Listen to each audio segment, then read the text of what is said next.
everyone, and welcome to the Town Board special meeting and work session for May 2nd, 2017.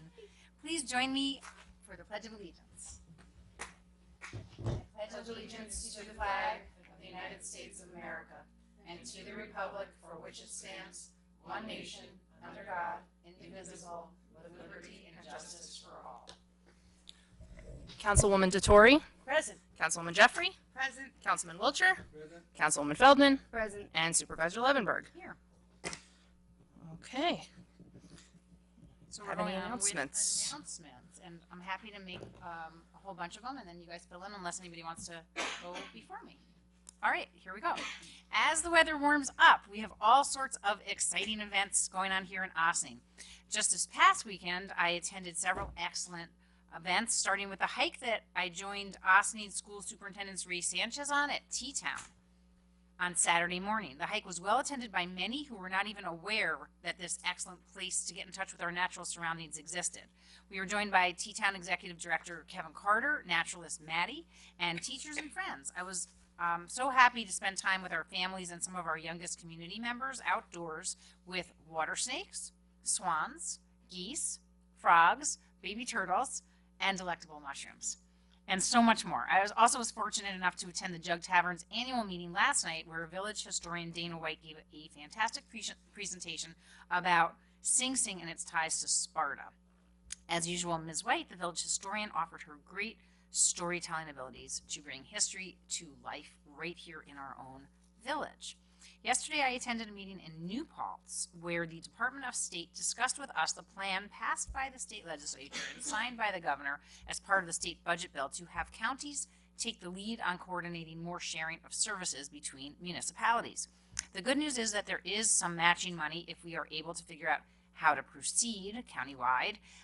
We do have some plans brewing. The bad news is that the state has not yet made it easier for municipalities to benefit from state services for sharing.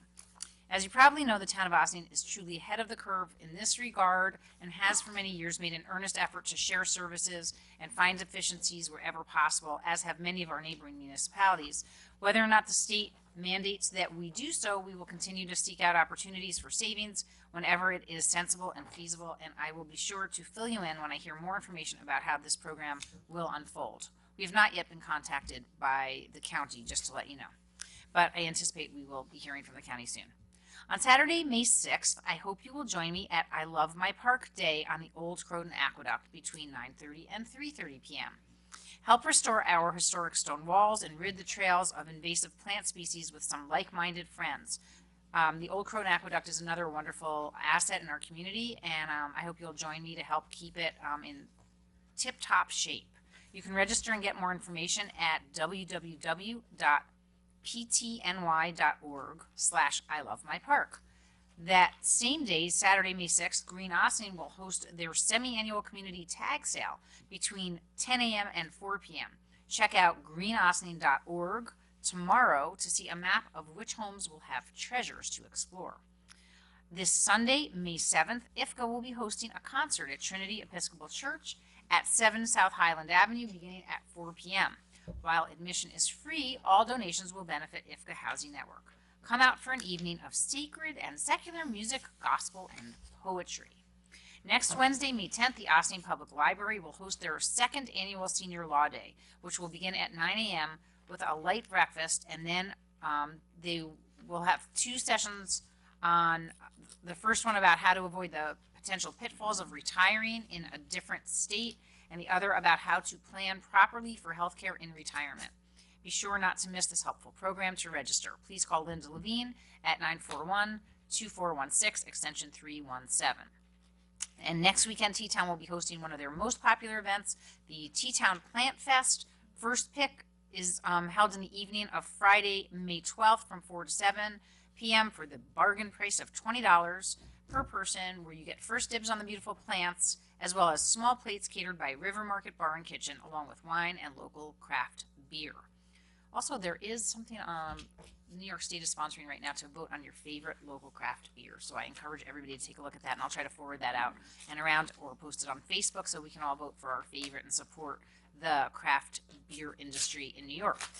If you can't make Friday night, not to worry, the sale at T-Town continues Saturday between 9 a.m. and 2 p.m. with free admission, and there will be lots of other good food that you can purchase that day. Finally, I wanted to share with everyone that yesterday we received notification that the New York State Consolidated Funding application is ready for its next cycle. So we are going to start looking into seeing what grants might be available through that funding stream. And there might be some potential collaborations with our villages to see if we can get a little money to make improvements and upgrades to our town and villages. So we'll keep you posted as the deadline gets closer. I believe our deadline, the application deadline for most of those is in July, but if you don't start working on it now, you're not going to have it ready. And that is it for my announcements. Do any of my colleagues have any additions to those? Yes. I see two other events coming up. One is tomorrow, May 3rd, at the the address wrong. At Shadow Yacht Club. Anyway, it's ferry sloops offering past, present, and future importance of the Hudson River. It's a free talk from 7:30 to 9. Again, that's at Chattamuck. And I believe there is a cleanup for Richard Wishney Park also on Saturday. Okay. And I'm trying to figure out what time that is. Let me find it. Sorry. You said that the Teton plant sale is when? May 12th is the first pick, and May 13th is the regular one. Hold on. Sorry. All right, and that is missing.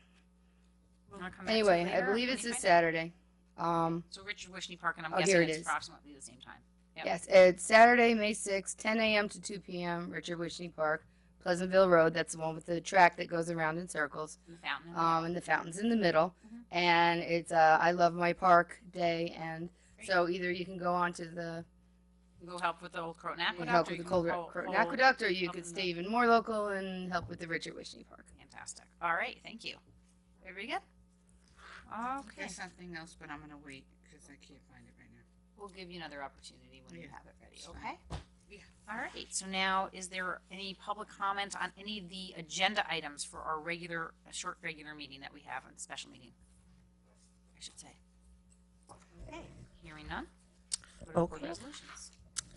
Resolved that the exist. I'm good. Good. Okay.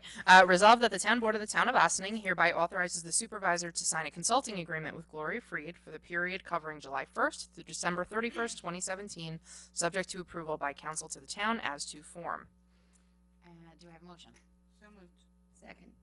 So as many of you probably know, the town board accepted the resignation of our receiver of taxes at the last meeting.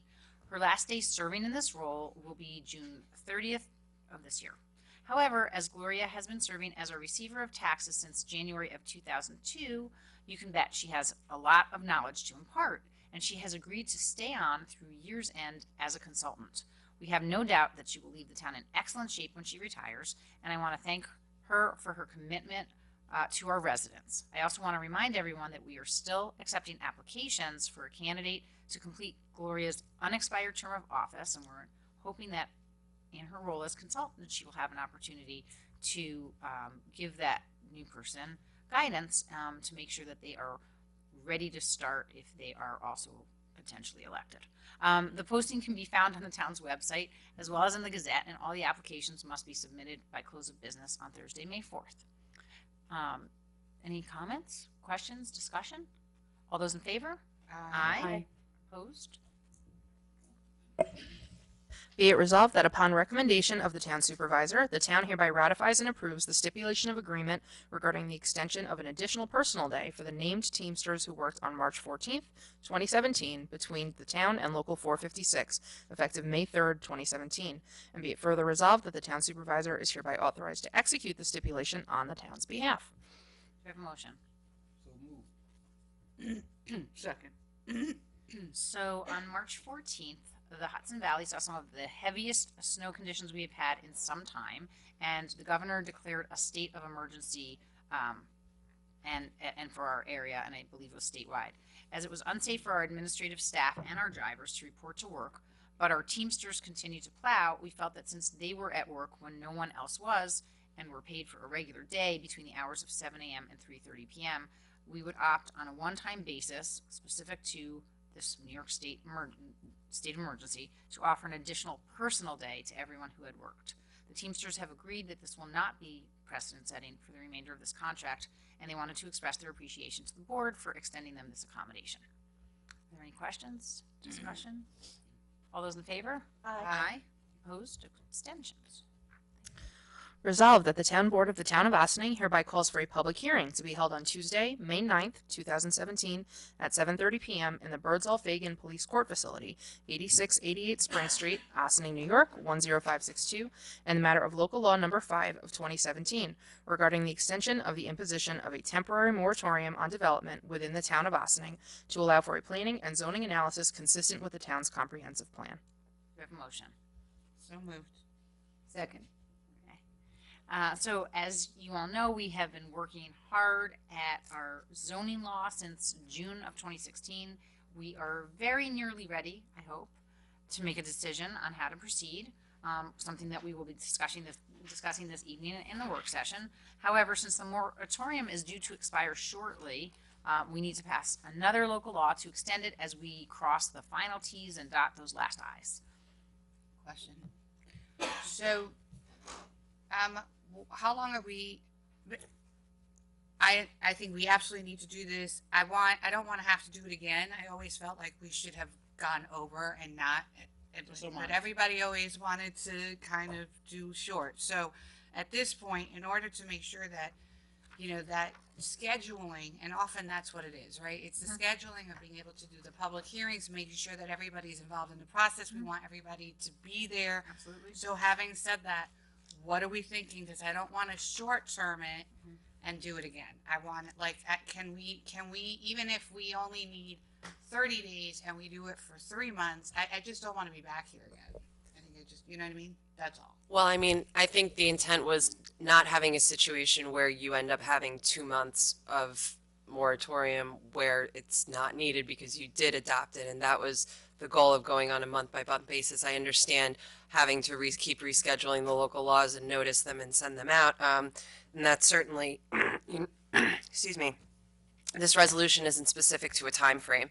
So this is perhaps something that you can adopt the resolution as is, and then during work session, once you discuss what the outstanding issues are, and planning consultant David Stallman will be here, you may have a better sense at the end of the work session as to the length of time that the board feels comfortable with, and then that's the amount of time that can be noticed for the local law. So I understand your concern, and I'm sure that's a concern of the entire board, but that's something that I think by adopting this resolution, you don't necessarily lock yourself in place to a specific amount of time, and hopefully through the work session and the goal tonight to discuss the remaining issues, the board will have a good sense of how close you are to being ready to adopt anything if that's the approach you take. Okay. All right. Great. All those in favor? Aye. Opposed? Thank you. Okay. So now, can I have a motion to adjourn into work session? So moved. Second. All those in favor? Aye. Opposed? Abstention? All right. Fantastic. I do have one. The one I saw the announcement. But Okay. Go it's ahead. way in advance, but it's not as advanced as we think because June is actually closer than we I think. know. But Relay for Life has given Yes. the date that they're going to be doing it, and it's June 17th to the 18th. So No, that's it's not to the. It is? Saturday, June I thought they changed it. Saturday, June 17th to Sunday, June 18th. They changed it again? That's unfortunate. Maybe that one was. And that's definitely the Osney one because originally it was a 12. It was an afternoon to like midnight thing. And it was When? What, I thought maybe it was yours the is same more. date. No, maybe yours is more. This is an older email I found. December. Yeah, when we went to the kickoff meeting, which was a month ago. Okay. That's the date that they said, but. June 17th. Okay, so it is June 17th, which is a Saturday. Right. I guess a determination of whether that's a per se overnight or not can be determined, but everybody should mark their calendar. And we have a team. And we have a team. And we have and our what is our name? Team Geo. We are teaming up this year. Last year, the town and village had a team together in honor of past supervisor Martha Dodge. It was Dodge Against Cancer. This year, instead of doing that, we're actually going to be teaming up with Team Geo Strong, which is Geo Toribio is the son of one of our town parks employees who found in January of this year that he is in remission. So we're all ganging together to support Team Geo. I just popped onto the website Saturday, June 24th from 12 p.m. to midnight. Okay. I was gonna say, it Well, was a I'm glad we have all that. moving set. target. So, Right, Saturday, June 24th. Relay for Life, 12 p.m. to midnight, and all of my town board colleagues, I encourage you all Put it to in my calendar please go on. How do we sign up to be on the team? Like, you can be team members, and then you can raise money. You know, Yep. you can help us all do that. I can certainly shoot an email around to the board, but you can also just Google Relay for Life Ossining, and then right on the homepage there it says join a team. So everybody, well, I'm gonna do that, Mhm. and I'll bring the kids. Mhm. Although I don't know if I'll be there till midnight with them, but everybody should be part of this. And I think the reason why I'm starting so early is because I remember last year there was a feeling that the word really hadn't gotten out enough. So anybody who hears this out in the world, please tell 2 people, and We can keep post it it to going. Facebook also. And maybe we'll Yeah. post it. And you know, as anybody who doesn't know where Relay for Life is, it Right. is a support. American Cancer Society. Association, I think, Mhm. ACA, right? And they raise money to fight Combat. against cancer, and we have lots of people who are survivors, who are still battling cancer, who know and have a loved one, and pretty much I think that's all of us. So, you know, we're all out there trying to raise money for something that we think is curable in the long run, I think, and we obviously it takes lots of money to get there, so. And It's this also a is- great community building event. We've been having it at Annam Dorner Middle School for many years. I know that a teacher there whose mom was a survivor started it with a number of students whose parents had also survived, and it was, you know, a great event because the kids really got involved, and now the whole community's gotten involved. And there's music, there's stuff for sale, kids do bake sales, they sell tchotchkes, and it's really a wonderful time. So hopefully everybody will come and join us. That was it. Thank you.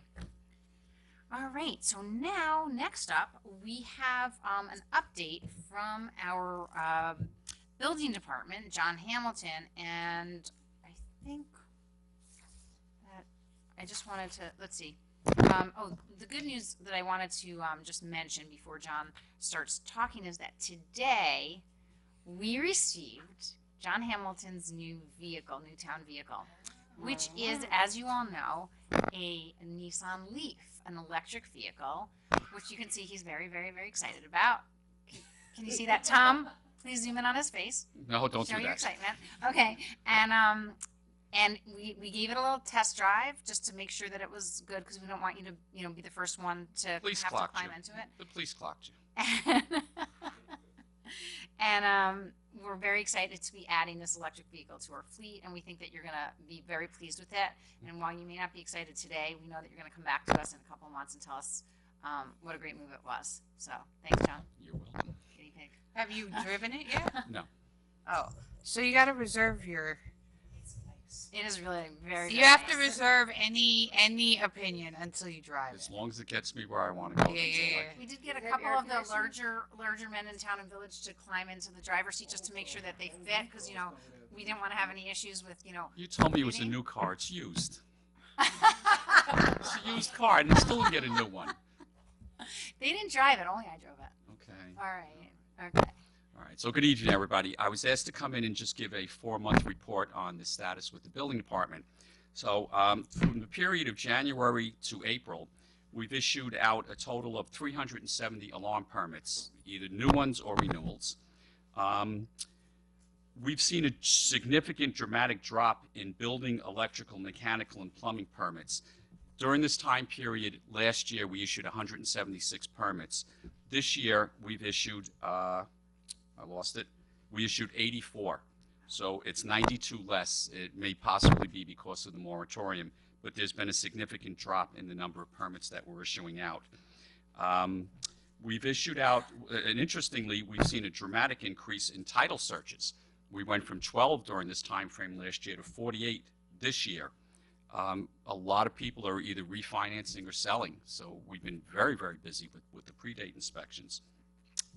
But the biggest fact is, as you know, when I came to the board during budget time, I requested that we revisit the building permit fee. We were the absolute lowest in the county, and we brought it up to just around the middle to be a little bit fairer. So we didn't go to the top, we didn't go to the bottom. So even though we did 92 less permits, we've taken in almost $10,000 more in revenues. And I think that's a direct result of the change in the structure, just to make it more equitable to the town for the permitting that we're doing. Over the course of this time frame of the 4 months, I've done 107 building, fire, and assembly space inspections. I've attended 5 mandatory training days so far. Of the 28 accessory apartments, we've done about half of them, and we're continuing to do them. As you know, we inspect them now every year, which is a great thing, I might add. The Knox box law, this is the first report on it, is a resounding success. We have 65 different premises that need to get Knox boxes. 63 of them have already installed them or in the process of installing them. 2 people have not been too cooperative. One of them is already in court, and then the other one is going to be issued a court summons probably by Monday. We're trying to give them a little time, but the time limit's up now. So only those 2 are in court out of that. So it's really very, very successful program. What is a Knox box? It's an emergency access system where a box is placed on the building of a commercial building or multiple residence with the keys to the building inside of it, and the fire department has the key to unlock that box, which allows immediate access. So it's a very successful program, and I think it's great. Yes? Maybe if you explain also how that box is attached, because Sure. I had a problem thinking about it, putting them keys outside. Yeah. It's really a fascinating system. I saw it in operation. When I was at the fire the other night, I was looking at the back of the fire chief's car, and we started talking about it. The box is secured to your building, so it can't just be ripped down. It's put in a location where the fire department wants it. The keys are placed in the box, and then you call the fire chief. The fire chief locks the box and takes the key. The key is only available to the fire chief and I believe the first assistant chief. In the back of the vehicle, the box that they keep their key in is locked into this device.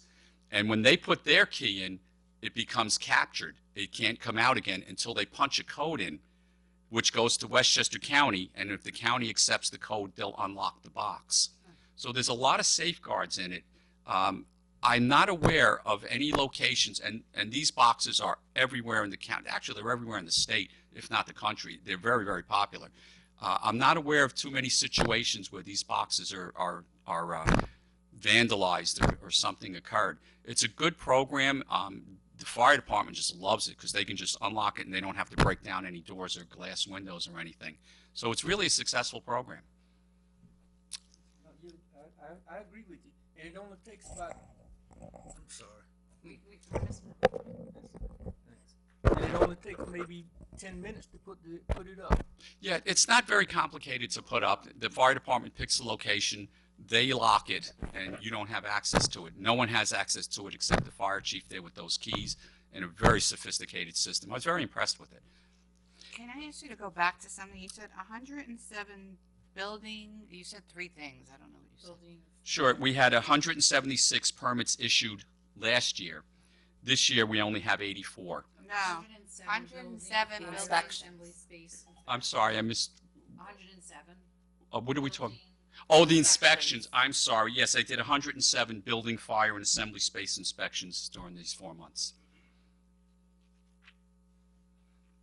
What's an assembly inspection?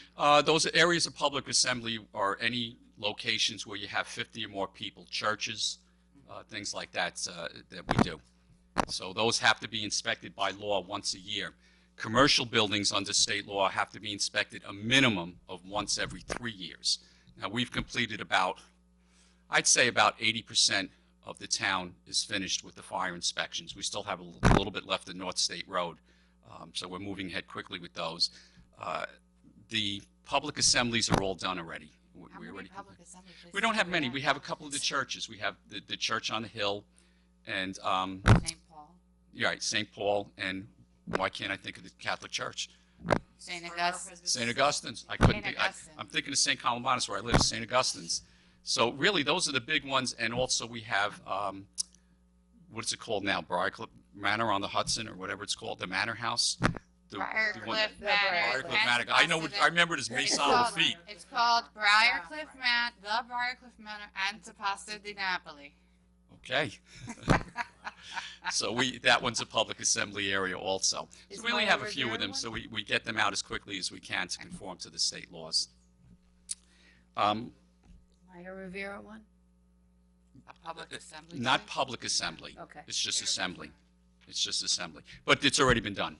Okay. We did, all the restaurants on that strip are all finished already. We're just moving up past, matter of fact, I'm heading up now to the SPCA, I think next week. So that's Oh, how good. far When up. you visit them, can you tell them that they must have a new dog that's deciding it wants to bark all night for the past 3 nights? I will certainly mention that. Thank you. Does the ballroom count as a public assembly space? When you say the ballroom, The dance. Westchester Ballroom. yes, it does, and they've been inspected as well. Okay, just, Yeah, no, we've gone right up both sides of the street, and as I say, we're just coming up towards the end of it now. We had unusual for this. We've had 2 demolitions already this year. One as a result of the fire, which was on Gordon Avenue, and I didn't know Bruce was going to be here, but I was out there at that fire, which, as you know, was absolutely devastating. And the fire chief asked if we would demolish any part of it that was still remaining because they had to hit the hot spots. So I called them, woke them up, and they were great. They came out as soon as they could, and they did a very great job on it. They've got everything now all condensed. Fire department hosed it down, so we had no rekindled, so it really went well. The other one was just yesterday on the Future Artist property. The house that was on there, I guess as part of their sale agreement, had to be demolished. So they came in, we got all of the approvals, they supplied all the information, and Velardo Contracting did that one. I stayed out there with them from beginning to end to make sure there were no problems, and they did a fantastic job. It was amazing to watch them do this. They hosed it all down to try to keep the dust to an absolute minimum. We had all the certifications that there was no asbestos, no rodents, the water was out, we did everything with it. And as I said, we stayed there, and they made sure that absolutely nothing left that property. It all came down onto their own property. I had silt fences put up. Nothing even came near the silt fences. So they did an excellent, excellent job. So we had 2 demolitions, which is so unusual, and both of them came out really, really well. Speaking of that Gordon Avenue fire, we finally today made contact with the owners. They live up in Pound Ridge area, and we've discussed it with them, and I've given them a little bit of a time frame to try to work with them to get all that debris out of there. And I told them, when you're ready to rebuild, we'll work as quickly as we can to get their permits pushed through so that they can get this done. Okay? That's about it. Question. Yes. Because I don't know the process, so maybe you can educate Mhm. me and everybody out there. So we have some new projects that are coming online. Artists will be one of them. Right. Parthnell will Mhm. be another one. Mhm. Bethany Right. exists, so that might be a little bit different just because there's an existing structure, but what they do within it. Right. How are you able to not just for the known milestones of electrical and having to do that kind of inspection, or plumbing and Mhm. having to do that, but in terms of this conversation about making sure that the plans that are approved are actually what is built, Mhm. how do we go about, I'm sorry? Yeah, monitoring that kind of process? Well, Is on there- these large projects, they have a clerk of the works there.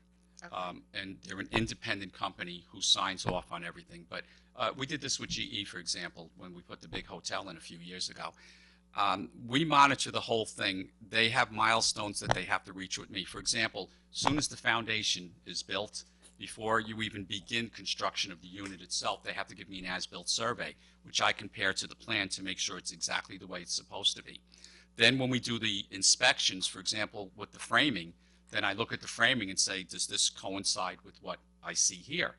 Same thing with plumbing. Plumbing, they might do a little bit of changing, or electrical, they may add or subtract some outlets. But each step of it, the clerk of the works, for example, when they're pouring concrete, I'll have them do slurry tests, and they'll have to submit all the reports to me. They have stormwater reports they have to submit. They have to keep accurate records that are submitted to me for my review and approval. So we have a lot of safeguards that we go through it, but each milestone they have to show me in black and white how it compares to the plan that was submitted and approved. What about the actual usage of if only I could think today. I have a terrible headache. I'm so sorry. It's allergies. Yeah. Yes, materials. So if materials. That they're So supposed to test. Like, are you No. talking about fill and stuff like that? No. Okay. I'm talking, for instance, on a residential more than, let's say, the artist, because it's, if they say that they're going to use a certain type of material for sheetrock, thank you, for Okay. insulation, thank you, everybody, join in. Because there are standards, and Mhm. so You're the absolutely right. question is, how do we make sure that the standard? I do not believe that there are any developers here who are not going to do what they're supposed to. But Mhm. I'm just saying, Mhm. how do we ensure that we're protecting whoever's going to be living in those residences, whoever's going to be staying in those, facilities, that those kinds of things? Because I understand that we can make sure that the electrical is right, Mhm. but how do we make sure that the insulation and the sheetrock that they say that they're going to use is what they're going to use, and Sure. that the square footage is actually what it's supposed to be? Because we've heard stories Mhm. from far off lands And just where add that into, didn't happen. and just add into that fill and stuff like that too, because I think Right. that that's, to make We've sure had that it's been stories of tested and other stuff like far that. off lands where that's Yeah. happened. Far Okay. off lands. On the fill, the clerk of the works has to give us all the information as to what type of fill was brought in, a certification from the engineer that this fill was clean or whatever the case may be that's required on the plan. They give us all that and sign off and certify it. When you mention things like insulation, the energy code for New York State now is just really, really strict. And it spells right out on the plans what you have to install. So when I come in, I do an insulation inspection, for example, and I look at the insulation to see what the R value is stamped on it. So I'll go through and see all of that. Sheetrock, they have to put in certain areas, fire rated 5/8 type X. Other areas can be just half-inch sheetrock. There's no special styles or anything for it. It's either a 5/8 type X or a half-inch regular that they're going to use. So when it comes into the rooms, for example, a boiler room, when I go in and do the inspection, I will look at the edge of the sheetrock and see if it measures 5/8. Usually, well, actually, almost all the time, it's not painted yet, and it says right on it what type it is. So I can tell that way as well. Now, when it comes to furnishings and things like that, I mean, we have no control Yeah, over that. I don't think Right. we care But about we do that. look at the materials. We EPA know compliance. as soon as I walk in, I know, well, if you're going to be putting R19 in these walls, you need a 2x6 stud there. So if I walk in and I see 2x4 studs, the first thing I'm going to say is, why did you do that? It doesn't make sense to me. How are you going to insulate that? And, well, what are we going to do? Now, the code has gotten very complicated on energy. They can then make up, let's say for the sake of argument, somebody did that by mistake, a homeowner, put in 2x4s, and they go, how are you going to stuff R19 in there? They can go back to their architect, and he can compensate for that in another area of the house. It's very complicated. Okay. But there's different ways to do it, but we can see the markings on everything. That's how when I go into these houses and something was done without a permit, and they go, no, it's always been there, and I look at it and go, no, it isn't. I can tell when these were constructed, so please don't tell me that. One other thing. Yes, I know that each thing has a step. You can't put your installation in and then cover it up with the sheetrock before it's Right. inspected. right. No, but You like I can't said, put we the have insulation in stories before from other places where things have happened. So it's Oh, not you're that it gonna always can't have happen. stories. So we're just trying to figure out how to make sure that everything that is built is for Yeah. safety reasons for Yeah. all Right. of our There's a step to residents. The, each. the Well, that's one of the process reasons- is pretty rigorous, but you do have to follow the process. Right, and for example, the as-built of the foundation, as soon as it comes out of the ground, that's to make sure that the square footage is right. And then when you go into the rooms, a bedroom has to be a certain size, so you look at it right away and, this doesn't jive, or this is right. After a while, you kind of get, you can walk in and just right away. I do that with people with the existing houses. When I go down the basement, I'm standing there like this, and they go, no, this is legal. I'm like, really? I don't understand. And I'm kind of short. So, you can spot things fairly easily. Do things get through the cracks? I'm dealing with something like that right now. that happened years ago that I actually reached out for legal guidance on it. But I think we're pretty good on it. We require a lot of tests and a lot of certifications on big projects. Single-family residences, they're fairly easy. We can do them ourselves. But these big projects, we require clerks on the job. We require copies of all the testing that's done. We require certified letters from the engineers or architects that they observed this personally, and they're not going to lose their licenses. So we try to stay thorough on it. We do. We really try to keep on top of it. Well, we appreciate that. Well, And I it's think the important. Residents, yes, so. Yeah. And just to add to that, I did get a call about if it's possible to mark out the artist property. I think we might have talked about that. I know that the edges, the corners are marked, but is it possible that they could put back up the strings that connect the There's a dots? misunderstanding as to whether or not there was a survey done there, because that was mentioned to me. And when I was there yesterday, I looked at all the surveyor stakes. They're there. Right. So I knew exactly where the ends of the property line was. Whether or not they'll do it before they buy the property, I doubt it. Before they do construction, there's going to be some things I want done. For example, I'm going to want a temporary fence put up to keep any possible chance of debris entering into a wetland from occurring. They're not going to like that, but that's the way life goes. I'm going to make them put up either a 6-7 foot fence to make sure that nothing leaves the property. We do require them to stake out the property, and again, the as-built survey will show me exactly where it is as well. But yeah, there's a lot of steps that are going to be done. They don't own the property yet, so I don't think they can legally go in there and just do these things. Okay. And then the other question was just in terms of notification of neighbors as we, see more of some of these projects coming online, if there's a way that we can help the neighbors to just be aware that, that something's happening, whether it's demolition, whether it's In the process. Phil, yeah, as Yes. part of the Okay. process of Phil's Yes. getting, is there a way to just give them a heads up, like construction is going to begin, and we anticipate it's going to be, 6 months to a year or whatever it is, just so they know, okay, we're going to start seeing the trucks coming in, and this is what they're coming in for.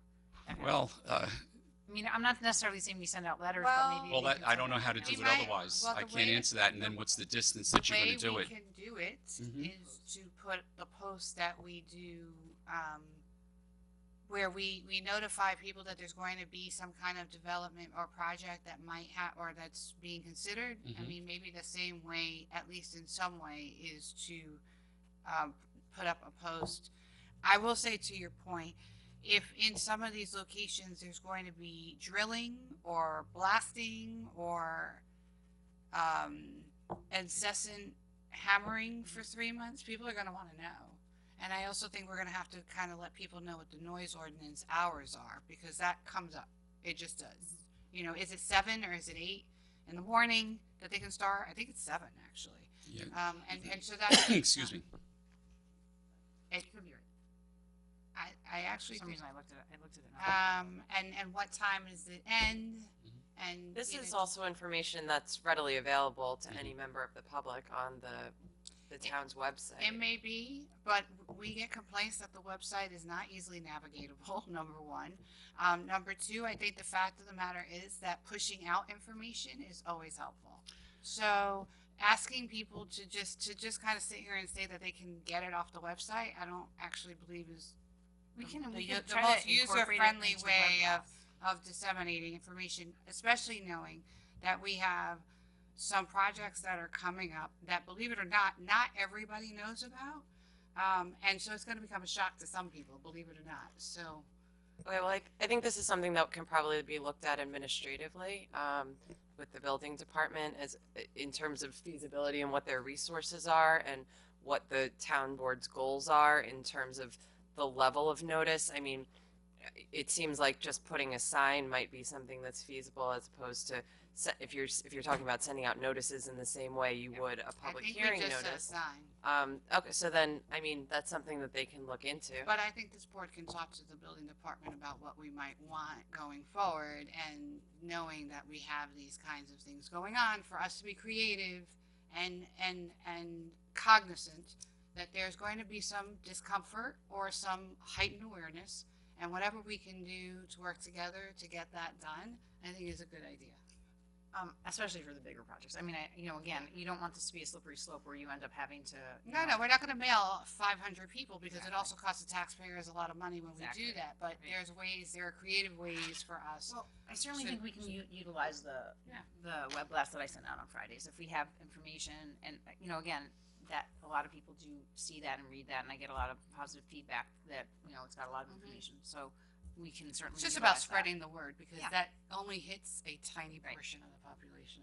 Does anybody are there other questions for Mr. Hamilton? I just had one, which was about trees and where we are with enforcing our tree ordinance. As directed by the board, if I find anybody that cuts a tree, they will go to court if they have no permit. And we discussed recently a little bit, I think we're expecting some more input from the EAC about that. And I think, and the EAC also. I don't know if the EAC went to the planning board with their suggestions, but they're also giving us some information. And I think the planning board also potentially has some suggestions about for our board as to how we might want to clarify what our tree ordinance is. Do we currently have a set fine for people who do this, or it's just whatever the judge decides? No, there's a maximum fine. It's up to the judge. There are two fine levels. One is the fine that's imposed by the court, and then there is a civil penalty that can be imposed for any tree that's cut down as well. So there's two ways that we can fine them. But the judge ultimately can set any fine he wants, or none. So, John, you were not really in favor of this board Not directive? really, no, So but do you I wanna talk follow them. about- I know, but do you want to talk about that a little, just so the Well, board sure. can have your There's perspective on it while there are you're doing times that there are extenuating circumstances. You get caught speeding in your car. Should you automatically get a ticket, or was there an extenuating circumstance? Well, I was on the way to the hospital. Somebody just got hurt. I don't know what I'm doing. All right, drive slower. Be careful. Sometimes people come in and they just didn't know that the tree was actually this big in diameter. They didn't know it, and they cut it down. Some people do it deliberately, and there's no argument they should get a ticket. But some people just innocently do it, and they're going to get tickets. And I'm not sure that once we take discretion away, then that's it. Then they just get the tickets. So how do And- we send a message? Because I think I get what you're saying, Mm-hmm. and if I was making a mistake, I'd want somebody to understand that. Mm-hmm. But we have I don't want to say a rash, but it just seemed like people were kind of going ahead and doing it. And the thing is, if you have a dead tree, we Mhm. understand, but there seemed to be this situation where one or two or three or four companies, because it's the companies who are doing it. We're not really talking about when the homeowner gets the chainsaw and does it. Generally, they're not doing it themselves. They're hiring people who know that they're supposed to get permits. And in fact, in some situations, they're doing it on Sunday mornings Mhm. because they know there's nobody out there. So I think the question is, how do we send a message in general, again, once out there, so that people get that message and it's not I didn't know, I shouldn't, that's. And again, and the rash wasn't one or two or three trees. We heard a couple of stories where either tops were lopped off, very, very, many, many, many large trees. Right, which they're dealing with. Matter of fact, their arborist is coming in tomorrow morning. Right, and then was the most bizarre thing. That was. Have seen. Mhm. Then there was another property where we heard about, I don't know, many, many dead trees being taken down. Which But- they were dead. No matter what you were told about that, they were verified dead trees. Right, but again, like if you take down, 20 dead trees and it turned out, 5 of them were dead, there's nothing you can do to plant those Sure, you can large- order trees replanted. Yeah, but those They're not not that's gonna be usually the that same tree. size or whatever. They're not Well, gonna be that we can size. certainly try to get them larger trees. We can't say put a seedling and put in an 8-10 foot tree or something. It's There's just a lot of information that's going around that unfortunately is not necessarily always accurate. I hear these same stories. I heard one person call me that was just so upset. And then when I pinned it all down, it turned out there was no proof anything was done illegally.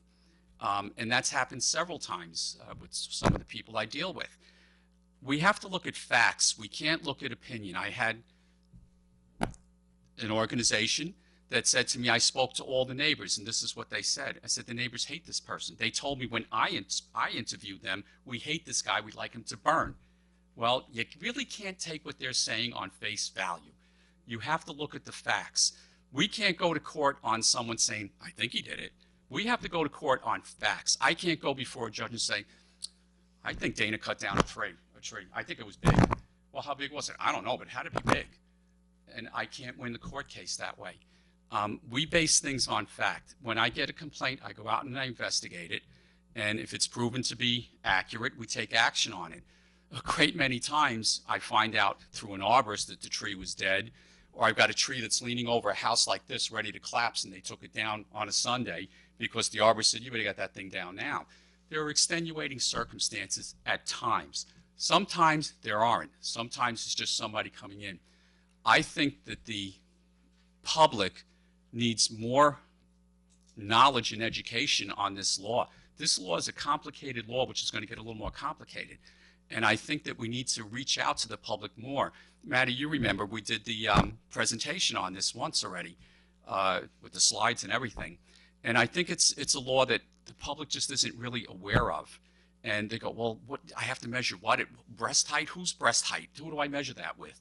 You know, and they're not out there measuring the trees to see what it is. Well, I mean, Yeah. why does it have to be that complicated? Why can't Well, it be? I don't make the laws. Well, no, that's not what I mean. Mhm. What I mean is, why isn't the messaging out there that if you have a dead, if you have any, before you cut down trees, go to the Excuse me. building department and they'll explain to you what it is you have to do. We And that's the encourage end of that the all the time. I understand that, but we're talking about messaging, and and forget about telling people that they can measure diameters.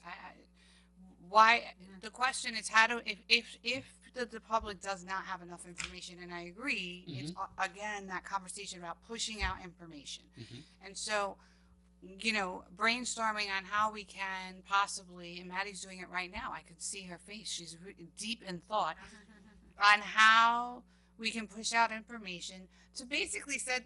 Don't invent your own wheel. Come to the building department and they'll help you out with understanding what your parameters are. I agree with you 1,000%. So, I think- 1,000%. I mean, but this is, Can I I just want to add on to that remind. for a second? Yeah, go ahead. John, Yes. can't the judges, they cut down trees, weren't aware of the law. Can't the judges kind of give them a slap on the wrist? And I mean, don't they have that prerogative to say, okay, we really do believe you, first offense, it was only 5 inches as opposed to 4 or whatever, and don't they have the leeway to forgive the person and not give them the ticket? Well, no, we give the ticket. You give the ticket. So So don't they have the that- leeway to not give them a fine? Yes, they they believe do. them? They do when you mentioned for their first offense. There's never been a second offense. Well, that's the thing. There's We always don't want a second. there hasn't been. Once somebody goes, just I didn't know, they never do it again.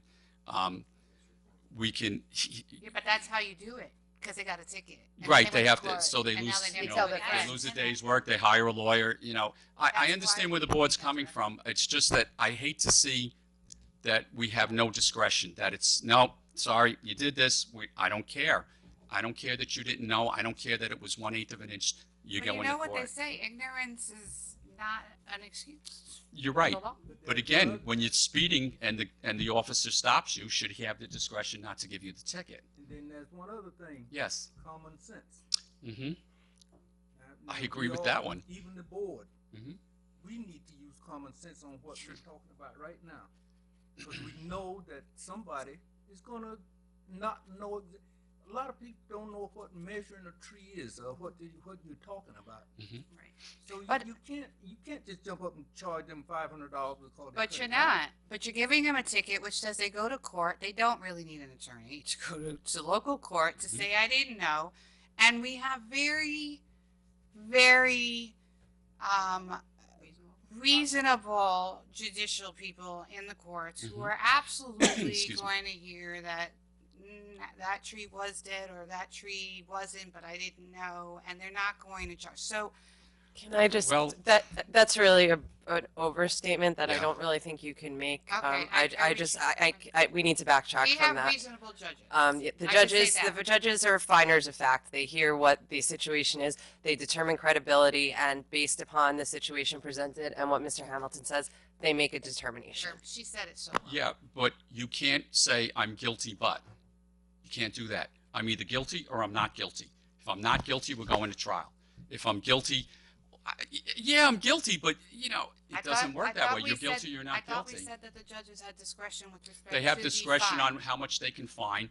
They have the What is the defendant parameter? deals with the prosecutor. What's the parameter of the fine? Oh gosh, I think, please don't hold me to this. It's not in front of me. I thought it could be up, I think I upped it up to 2,500, but I can't swear to And do that. we know what the lowest is? 0. Okay. The There's judge the- has the discretion to do anything they want within that parameter. But it's up to the prosecutor generally to make a recommendation on it. So the defendant has to speak with the prosecutor and explain why this occurred. And, and I'm sorry it happened. I just didn't know. And, we tie up the courts a little bit more, and they're a bit Yeah, overworked. see, there's my challenge. I personally, and only you guys can determine what you think. I personally believe that for right now, this is the right thing to do in order to get, this is one way of getting the message out. And so far, we have not found the magic pill on how to push out information as much as we think as conversation goes around. If we know that we have 3 major projects that are online to come, and we still know that we have a majority of people who don't even know about them, then knowing what the tree ordinance is just something that we are generally not going to be able to provide in terms of pushing out, in my opinion. And therefore, for this time, I think that we should continue it this way. And if we come back to it another time, but I think there's discretion within, I'm being told that legally, the judges have the ability to take a look at finders of fact to determine, and that there is leeway with respect to the ticket being anywhere and the fine being anywhere from 0 to some Whatever it number was, I don't remember. that's higher. Mhm. And that means that they have a discretion to be able to find fact of one way or another, and there's leeway. And I think that works for right now, because I think we're trying to also get people educated about this. If I could just say one more But- thing, because people seem to think that this is rampant through the town, I don't- and it's not. You know how many permits we issued in the last 4 months? 3. You feel We there's only issued been 3 but there have been trees more cut down cutting But in there've the been, last 4 months? there've been trees that were cut down. Please understand, we don't just say, oh, all right, he told me it was dead. No. You said it was a dead tree, go get a licensed arborist to show me it was dead. So they get me the licensed arborist, who's not going to lose his license because Christie paid him $50. He's just not going to. But if They don't it's have dead to come- already, they they don't- don't, right. if you read our law, Yeah. they don't need the, Okay. our law does not indicate in there that they have to do anything to us with a dead tree. Right. Nothing. Right. If that tree is dead, then it's our responsibility. If we're going to take them to court, we have to prove that tree was live. Okay, so I know a specific story Mm-hmm. where, and it didn't happen in the past. It was like a year ago. Okay. So I mean, we can also talk about how much it's happened over the past few years. Mm-hmm. And I know a story where they said that they were going to take down trees, and they ended up only being able to take down 1, not the 3 Mhm. that they were going to, Right. because it was not right, and it was a company.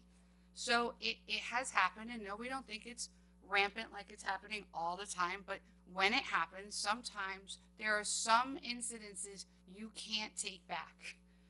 If you take away a lot of trees and it wasn't right the way you did it, there's no just saying magically, oh, we can fix it. You can't always fix it.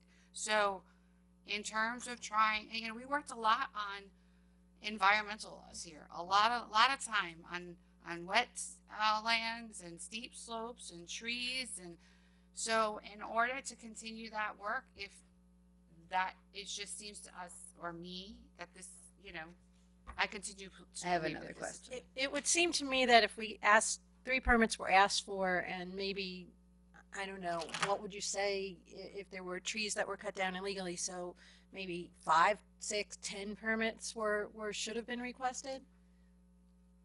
We have 3 permits, and I'm not aware of anyone who did not apply for a permit, even if they were caught, because then they submitted, they spent the money, they got the arborist to show me the trees were dead. Okay. And the arborist is a licensed person that we have to take according to our law. So these 3 permits are the only permits in any situation I'm aware of where a live tree was taken down. And just so that you understand too, people will come in and say, I need to take 3 trees down. And I go, okay, but you're going to plant 2 more over there. We have that right. And there are times where I say, well, you really can't. And there are times I say, I need you to plant more trees to compensate for these. Okay. You know, it's, I understand where the board's coming from, but once you I'm remove the just, I special- mean, I don't like it when people cut down trees for no reason. It bothers me, even when they're close to houses.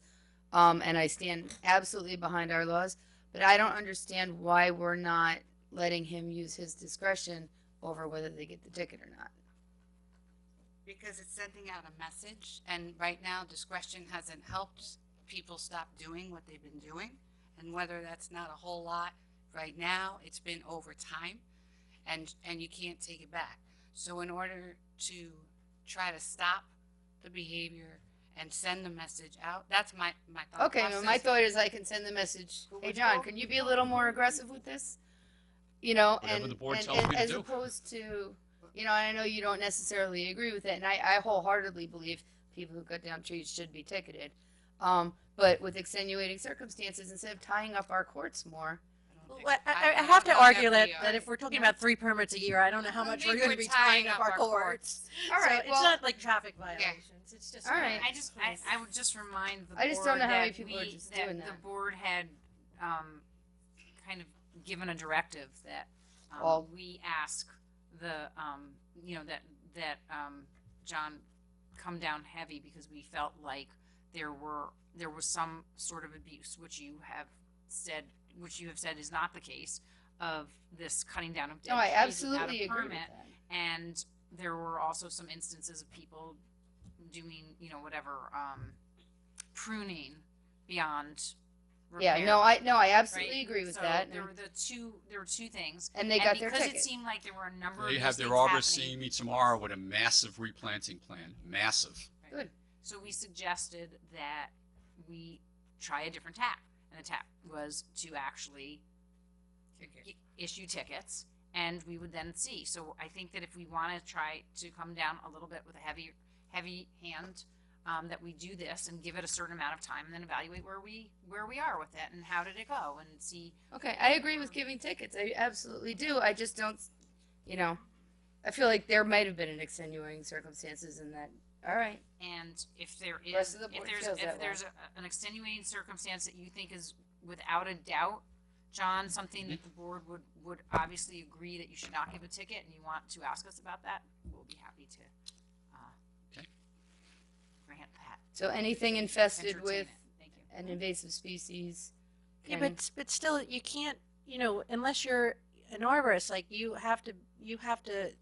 You know, if you're not going to necessarily know that something's infested with an invasive species, No, you need to know, get it you looked need at. somebody to validate that, and then you need Right. to see could it be treated, and the tree would be alive. The answer isn't always. I do think that the issue about cutting down trees, to Councilwoman Jeffrey's point of view, is once it's gone, it's gone. And I've Oh, seen agreed. devastation where I live, where people just feel like it's their property, it's their trees, and they can do what they want, and it devastates the entire landscape of blocks. And I've seen that happen. So I think this is a little bit different in terms of claiming ignorance, because people assume, you know, with Oh, no, all, I'm not saying you they know- shouldn't be ticketed for doing stupid things like that. I'm just saying, So just when do as we a take it out of suggestion- the hands of the person we hired to inspect these things? So one suggestion is that we make a concerted effort now, when a lot of people might be saying 'tis the season. I don't know if is now the season to cut down trees. They've been cutting down trees. Exactly.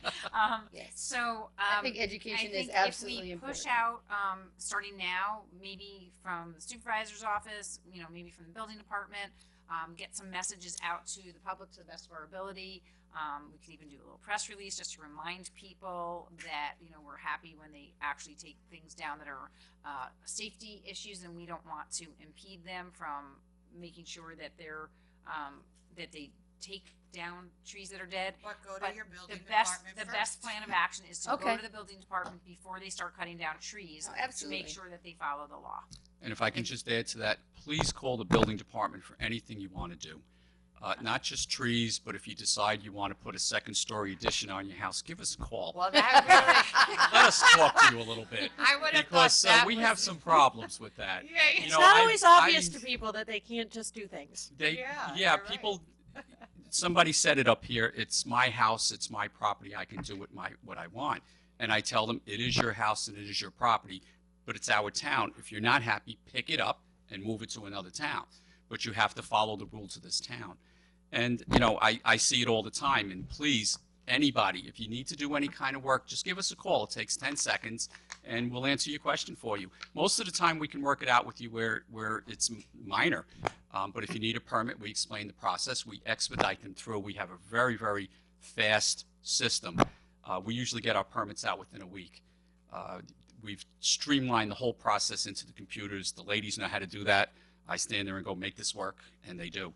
So just give us a call, and we'll be glad to help you on it. And you don't really tell them to pick up their house and move it because we love our residences, even when they do things that they shouldn't, and we try to counsel them through it right.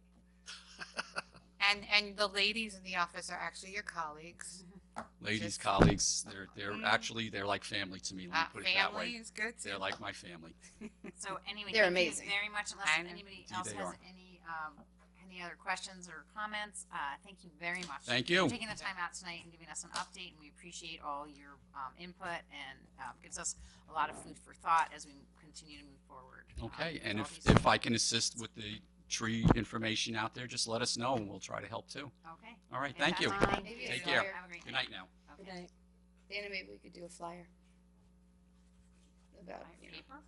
You want to use paper? posted card. Or that's, if Really? you cut down the tree and it equals paper, we'll talk about it. We could put it in our. We could could- post you know where something. We can do it in our parks. Yeah, kiosks, the kiosks, yeah. We could do Yeah. that.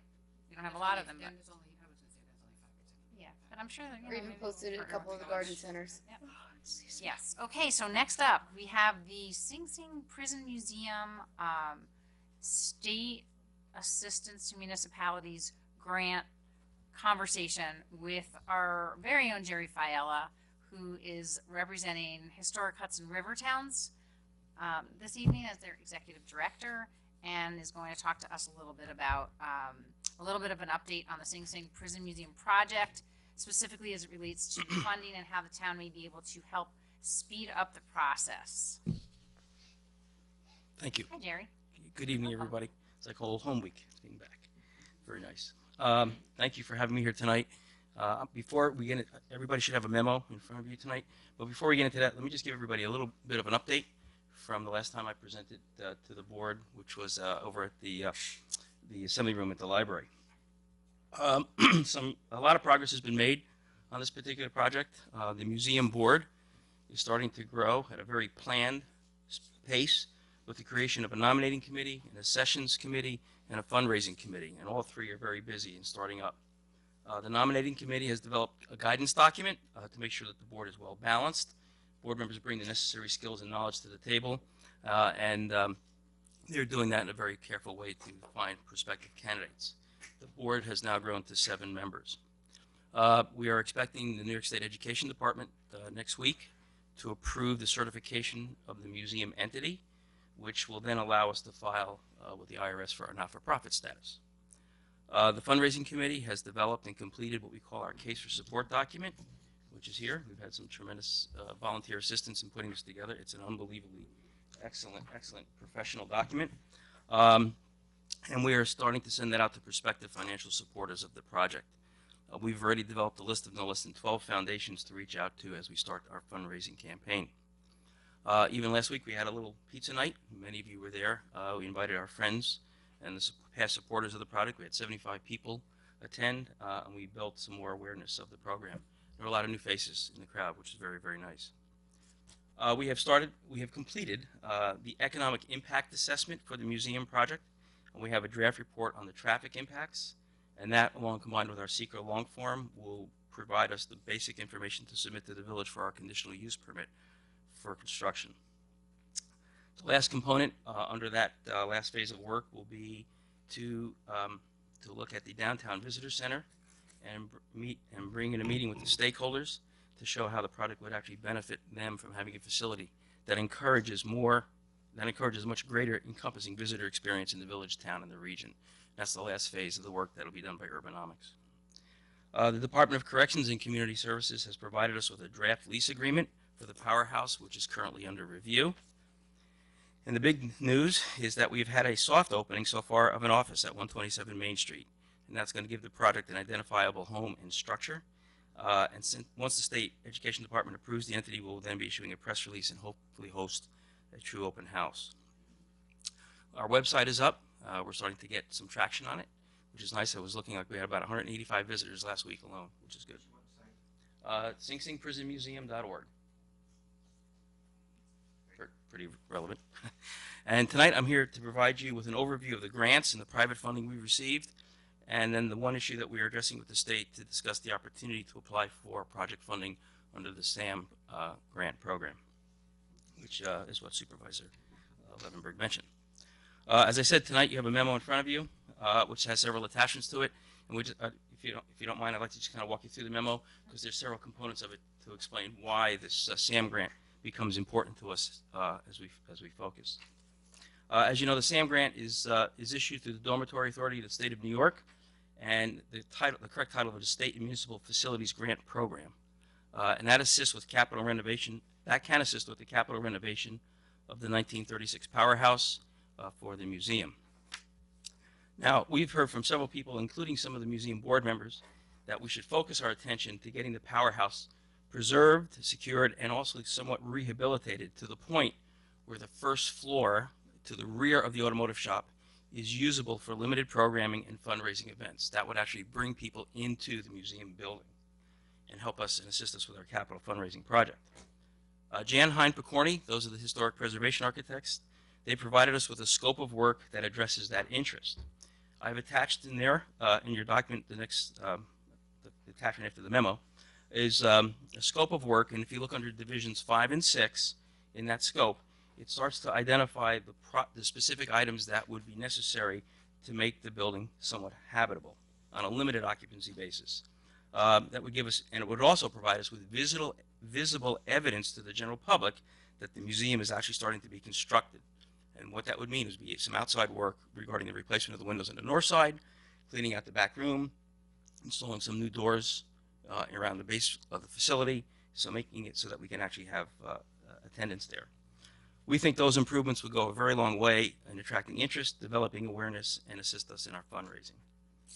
And that scope of work also includes limited maintenance repairs to the 1825 cell block. There's about $350,000, basically to remove all the loose rubble on the top of the cell block walls, but no actual preservation work in there yet, okay, because we don't actually have access to that building yet through docs. It's coming.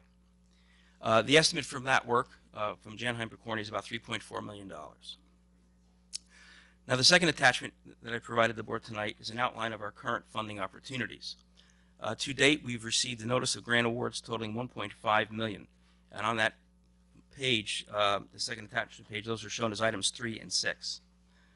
Now, the museum board has to raise $2 million, which is identified as item 7, to leverage a grant awarded to us from Empire State Development in the amount of $500,000. Okay. Of the $2 million, 1.375 has to be expended towards capital improvements, the way the grant is structured. So if you take the 1.375 plus the 1.5, it gives us a total of 2.875 million to be expended for capital. Of the 2 million that we raise, 625 can be used for design work to develop plans and specifications for rehabilitation, to fulfill the needs to have a scope of work and specifications for those divisions 5 and 6 in the preservation work. Now, if we apply for the SAM grant, which I showed as item 8 in that chart, and we designate that fund for capital work, it brings the total to 3.875 million, enough to cover the full scope of work and get us close to occupying the first floor of the rear portion of the powerhouse. Now, at the end of this attachment, you'll see the outline of the SAM grant, the last 2 pages. HHRT, as a not-for-profit entity, is not eligible to apply for the money. However, either the town or the village can, and you can use the grant as an eligible expense for, quote, the rehabilitation of facilities owned by eligible entities. And the eligible entity in this case is the state of New York. Now, we understand that this is a significant request to make, and it does require a long-term commitment to the project by the governing boards of both jurisdictions. But we think that the economic impacts are significant to the town and the village. The last page of this is a one-page summary that was prepared by Urbanomics, kind of highlighting what the economic impacts are. The number of visitors, it's based upon the number of visitors that were projected in the Lord report that was finalized in September. And based upon that visitation of 130 visitors a year, it talks about what the direct and indirect job creation, 130,000. I'm sorry, did I use the word thousand? No, you left out Sorry. 1,000. Oh, just a minor point. 130 Sorry about people. that. 130 visitors. Small group of people, right? Yeah. But they're very close. And they're very well. They're going to keep coming back. Spending Yeah. a lot of money. 130,000 people was the visitor expectation right now. But at the last page, you will see what the economic impact projection is based upon that. I'm just going to read off a couple of numbers because it is significant. The construction project alone would generate between 320 and 431 direct and indirect person years of employment. If you take that number and you half it if it's over 2 years of construction, okay? Construction outlays will range between 66 to 89 million dollars. Now, that's not the cost of the project, but what that is, it's a multiplier effect. If the cost of the project is 50 million, which is what we think, when you spend $1 to buy something at the museum to put in place, there's also a multiplier of how that money turns around several times over in the local economy. Employment, full-time employment would be between 224 and 236 jobs, earning a projected wages of between 11 to 13 million dollars a year. And total direct on-site and off-site visitor spending, just the visitor spending, is between 5.8 and 12.6 million dollars. I'm sorry, 5.8 million annually. Total direct visitor expenditures, not just spending, total expenditures for New York State is estimated at 12.6 million. It's a significant project, and the Regional Economic Development Council understands that, has given it priority status 2 years, and also recognizes it as a transformative project in the region. So, in a very short period of time, not wanting to take too much time and leave you opportunity for questions and answers and discussion, we think we've come a long way in the project in the last 36 months when we filed our first CFA in July of 2014. We still have a long way to go, but I think the public awareness and support for the project is growing, and the more and more we talk about it with other prospective partners, they become extremely interested in it. As the supervisor mentioned last night, Dana White, the village historian, gave a presentation in Sparta on the significance of Sing Sing to Sparta as a separate village years and years ago. And it was amazing what some of the stories that she had told, that she had researched, and that's just the beginning. It's just the tip of the iceberg of what's really out there. It's fascinating. The history is fascinating. The people stories behind it are fascinating. And what's taking place there today in issues of rehabilitation and reentry are just amazing and very progressive. So we think there's really a story here that needs to be told and should be told. So thank you for your time. Great, I so- have. yeah. I'm sorry. Go ahead. All right, I'm impressed with your proposal there. Yeah, case for support. Very nice. Being at the riverfront all the time, people are always asking when, how.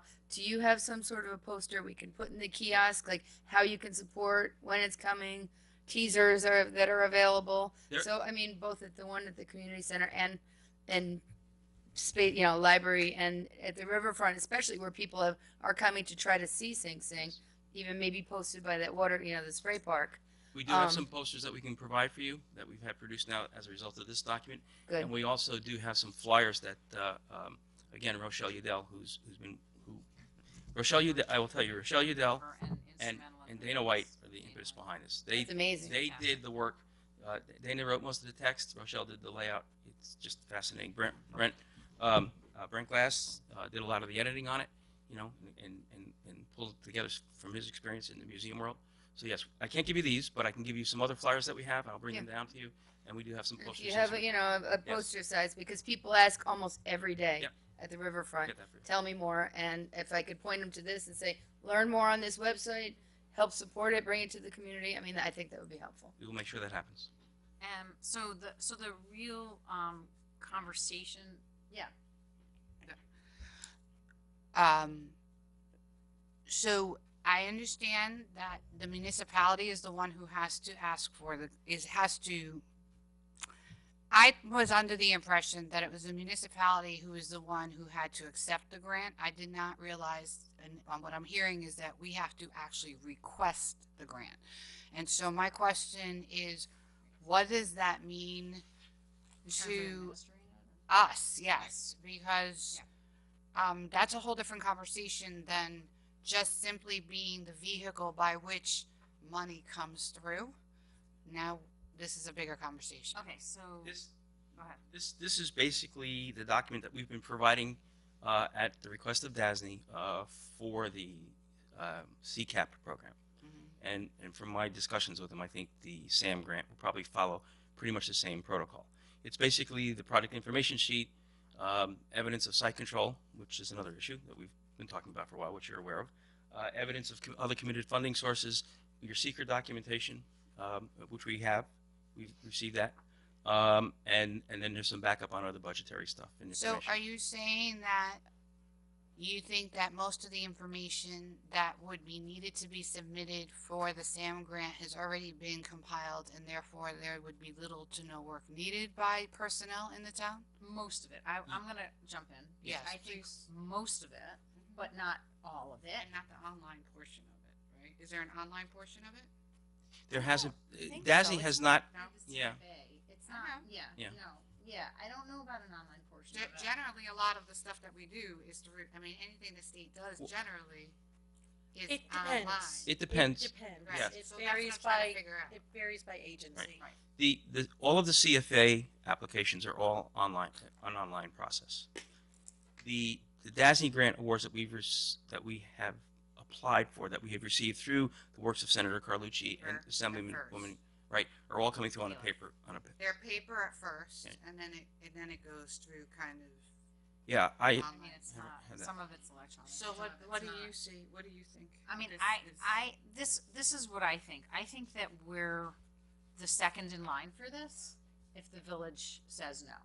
Because the village has been working closely with HHRT directly on this, and Okay. if for any reason the village doesn't feel, and I don't know why they wouldn't, feel that they could take this on, I think that we are another opportunity for a municipality that this is going to benefit the town, you know, in general, is going to benefit Briarcliff, is going to benefit Ossining, the region. So, I certainly think that philosophically that it would work for us.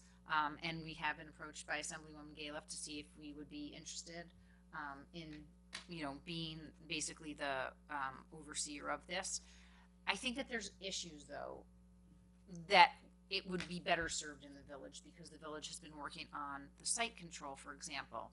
So Department of Corrections is in the process of drafting a lease document with the village to grant the village site control, and then the village would grant it to the HHRT or the museum. Sing Sing Hopefully the museum board. So Okay. because it's in their Purview. wheelhouse in that regard, in terms of site control, to me, again, it makes more sense. So, for any reason the village feels that it's not able to do this, I think that we should consider it. I think all of these grants are burdensome to everybody.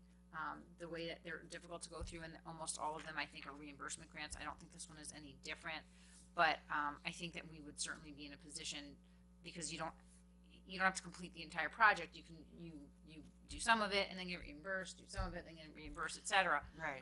And you're not even allowed to complete the entire project before you get the money. So I think that it's Well, I'm not actually as worried about if the money was granted and it was in process, because I could see where that wouldn't be quite.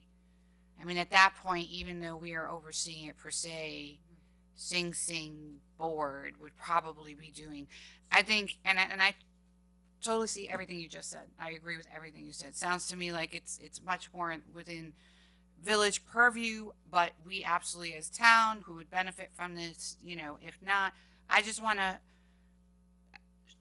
minimize the work impact to town employees, because that's, you know, who's going to be impacted by it. If they're insofar as hoping that Jerry U, HHRT, or museum board would have almost all of the documentation or be able to help provide almost all of the documentation to minimize the effect I mean, on the work hours. as far as that's concerned, I think that they are going to have to be the driving force. Okay. And I think that is true, that would happen. But I do think that there's going to be involvement from our financial department, our finance department, and that would be true of the village or the town. Exactly. in It's the either same finance department. Right. People. That's where And it's they going are- to come in. They're the ones who are going to end up having to do some of the work. So Just you know, Tom Warren, through the good graces of the village, Tom Warren has been assisting us because what we wanted to do with this project when HHRT started was we wanted to make sure that all the funds are completely segregated from HHRT operating funds. So we set up a separate bank account. All the money that HHRT initially started with this project that came through all went into that bank account, and we have a full accounting of all of that.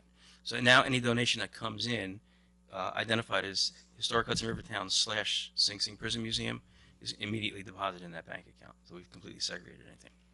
If you look at one of the back pages of this, you'll see I included the form to get the process started. It's a one-page form. It just basically says how are you going to use it, who's in charge of the project, and then from that you're going to get the next phase of document request. If they follow the same pattern that they've been following, what I showed you there is pretty much what they're going to ask for. But I don't know that yet, and I can't guarantee that, say that with any definitive role.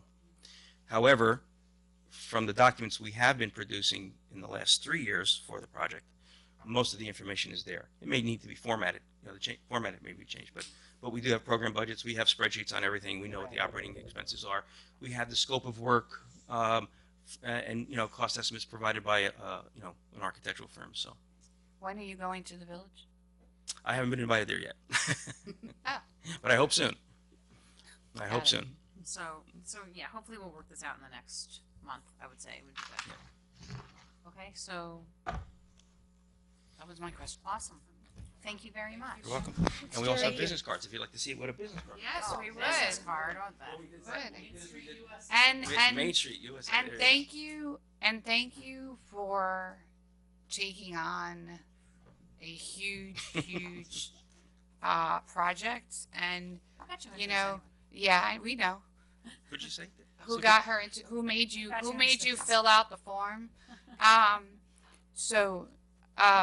But the fact is that you're doing something that's amazing, and you know, you're gonna live forever, but your legacy after you live forever is gonna Well, have thank you. this as part of it. That's very kind of you to say that. I'm not worried about my legacy. I really I I'm, just meant you're part of something that's. I just think this is just an amazing story that really needs to be told.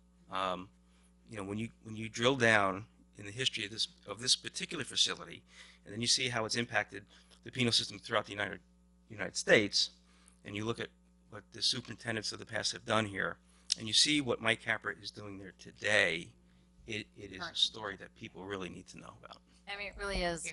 It really is an amazing story, and we're truly appreciative of HHRT's involvement, but especially your involvement, Jerry. And you have taken such the lead role over the last several years, and had been involved even in the project in its nation. Infancy. Yes, Right.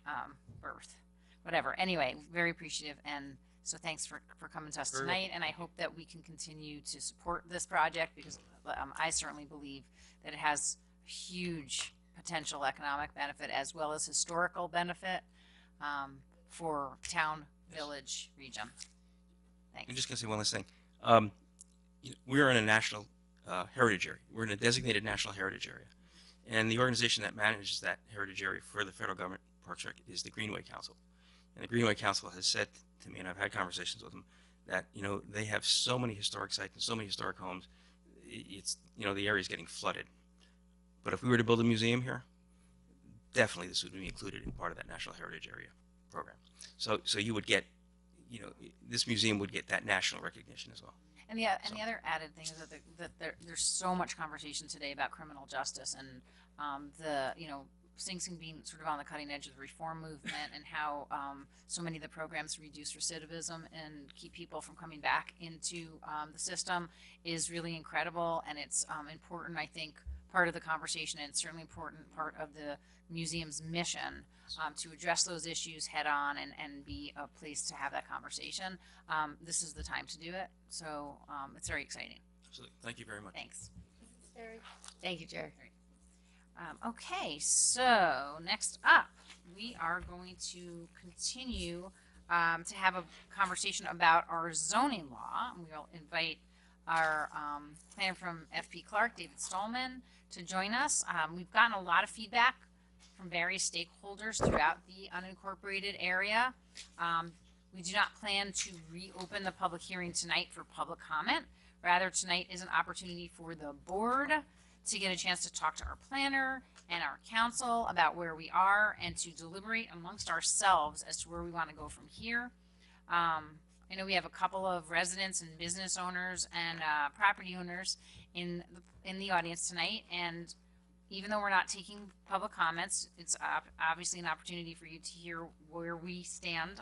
And anybody from the public should feel free to continue to send us comments by email or snail mail. We will be reopening the public hearing at the town's regular meeting next Tuesday, May 9th at the courthouse. So, onward. We're ready to kind of drill down. We've had a lot of feedback from residents. I don't know, David, if you had anything in particular that you wanted to mention. I know that I don't mean to put you on the spot, but if there's anything in particular from our conversation last week that you had any suggestions that you wanted us to consider. Otherwise, I think we should just talk about the comments that we've been receiving and where the board stands on some of those comments and what we feel collectively and individually would be the best way to move forward on the zoning law. I could just say that hopefully when the planning board meets tomorrow night, they'll finalize their report back to you on the local law. And hopefully you'll have something either Thursday or by the end of the week to chew on. And it's probably inappropriate for me to talk about what's in that report because it's not final yet. Could change. Who knows? So you'll have some information, some recommendations come hopefully at the end of the week. That would be helpful. Mm-hmm. Absolutely. Great. I mean, I don't. Last week was an eternity ago, but if I can remember, what I thought I got from it was there's a very big conversation with the community about the particular house, the particular property.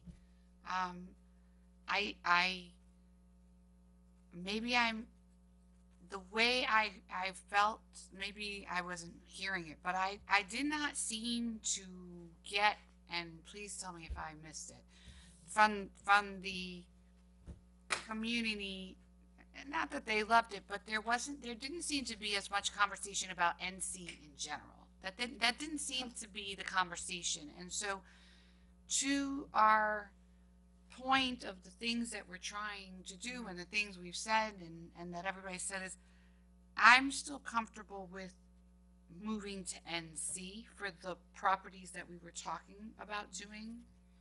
Yeah. I want to tell you that I actually did hear it differently, but I'm going to put a big but on there, okay?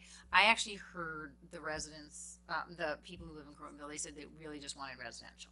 That is what I heard loud and clear. They just wanted residential. It's funny, Liz and I didn't get that. I definitely heard that. You heard that, right? I They just definitely wanted did. residential. I just want to go back, take us back in time a little Okay. bit, right? Just to remind us how we've progressed a little bit over time, which is that we started with just residential.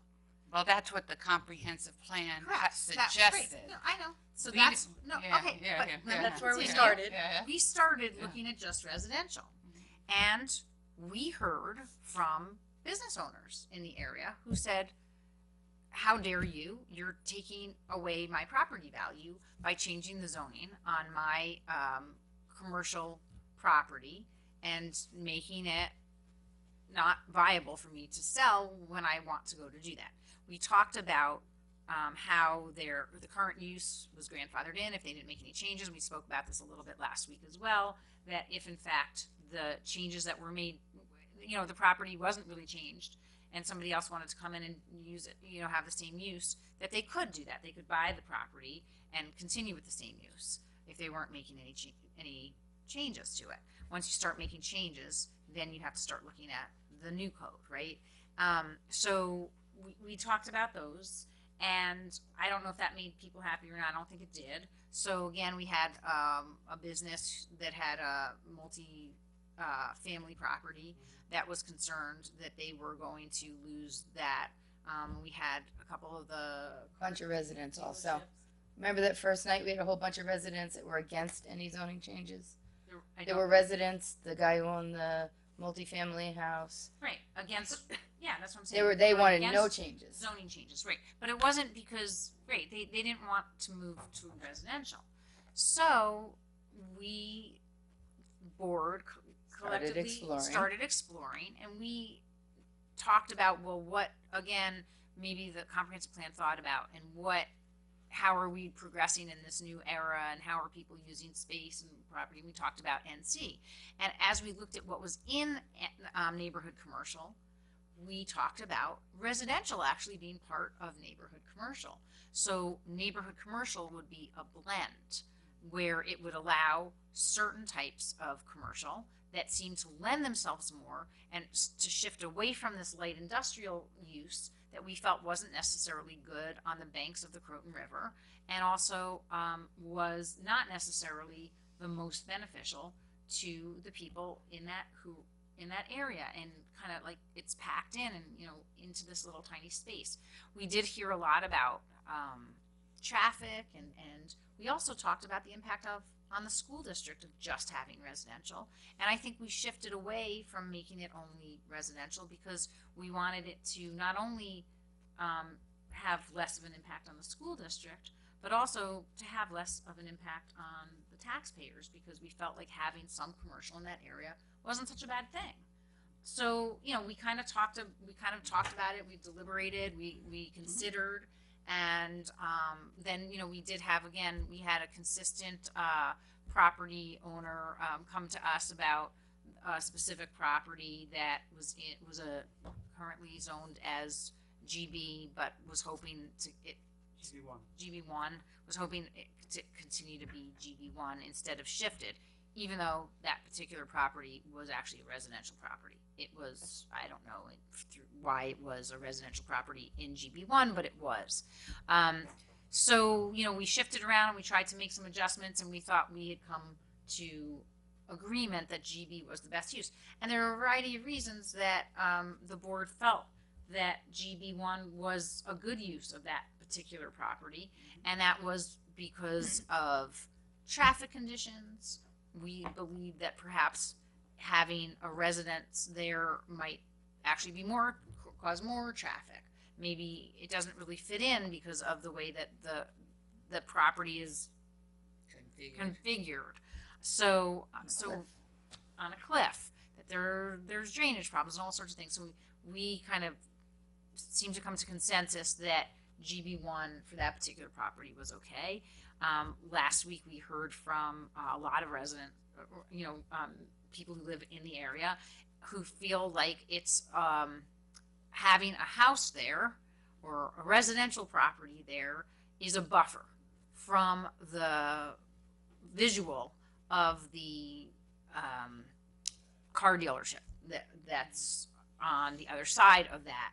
So that we heard a lot about that, and we also heard a lot about increasing traffic and the concern that another GB use or whatever development that would be there would have a negative impact on traffic, would make it less safe for children who are working or who are walking to school or waiting for a school bus or something.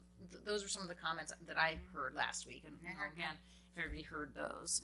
And that we also heard some comments which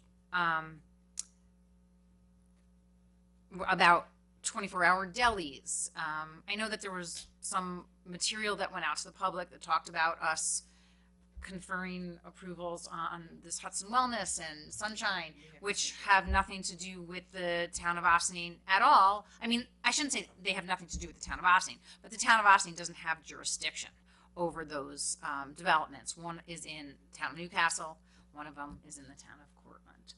So anyway, right now, here we are. We are trying to put an end to our moratorium. We're trying to think prescriptively in the future. How can we really find the best use for this little bit of, and we're only talking about a little bit of property right now that we're really trying to come to agreement on. Are we okay with NC? Do we want to scrap NC and go back to the R5 and R7-5 that we talked about? Are we willing to leave this GB1 in place? How do we want to respond to the public? Is there a compromise that we feel would satisfy many of the calls we've heard from everybody, businesses and residents alike? Is there no happy medium, and we're just going to do what we think is still the best, in the best interest of the town going forward? So, All right, go so ahead. one thing, I mean, I'm good with, I feel that it's a nice compromise to have NC for the main part of the area. I would like to hear the planning board's thoughts on, now that we have the new screening and buffer zone, if they feel that that would be enough of a screen from the neighborhood going into the commercial to keep that GB, you know, and I think I'd like to leave it GB1, the property at the top of the cliff there, that one little piece, and keep everything else that we discussed in C. But I'd like to know that there would be enough screening for the neighborhood that it would, you know, and I'd like to hear from the planning board their opinion on that, about the screening and what it would look like and the visual impacts of that. And if we really didn't feel that there would be enough screening, then I guess we could put it to NC and allow a multifamily house. But my first thought is I would like to see if we could make the GB1 work. I feel that based on what I saw from the planning board minutes, that they are not in agreement that particular property should be GB1. As of now, in their minutes. Correct. Yes. I just, so you know, I don't think, like, they were residential. I don't think, you know, that's why I was suggesting. But but my question is, did they take into account the fact that we're also changing the buffer zones and the requirement for the trees and the fencing? There was no discussion to that effect at the So time. I would like a discussion to that effect, because it really affects that really makes the difference between, will the neighbors see GB, will they see something commercial, or will they see a nice, you know, happy bunch of trees? They can give you their point of view on that. and I would like their point of view. Bring it up to them tomorrow night. Thank you. But as Dana said, based upon the minutes and based upon the I think she knows that. She's asking Yeah, you to but bring they're not, that up. they haven't considered my question, so I would like to know their opinion about it. Yeah, I just wanted to say that They didn't think about it. in the first draft and in the second draft of the report, they're recommending either R5 or R7.5. And I have a feeling, the proof will be on the pudding when the report comes out, but I have a feeling they're going to stick to that. I think it's not going to matter. He doesn't think it's gonna matter. Okay. Okay, but thank you. We appreciate Yes, you bringing that up thank you. to them. Karen? So again, just to clarify, you're basically where we left off. I'm still there. Having had the conversation here from the residents last week, you feel like the buffers are I felt good like enough. they didn't, well, I just want to make sure that I feel, you know, the main area, I feel that the NC is, especially I like the artist loft ideas. I like the fact that it could transition naturally. I like the NC idea. I do. I like allowing the multifamily use in the area. I mean, there's a few of them there anyway. So I like that. I do. Strict residential, just, I don't think the area lends itself to that. I just don't. there is residential. What are the residentials built into the NC? There are 5 residential or semi-residential uses. Right, so There's there was 1 multi- family, 2 family, multifamily, which is 3 or more. Mixed use has residential above the non-residential, and then the artist live work is residential. Well, this is a really hard discussion because we've heard from a lot of people who live in that area who are quite passionate about living in that area and express diametrically opposed viewpoints on what should be happening in that particular area. One thing I want to restate is nothing's going to change there in the short term anyway. So I think we have to be a little bit practical in thinking of what any of us want to see happen because right now it's not likely that there's going to be much change, and it's very, very hard to sell a property that's intended for one use for a different use.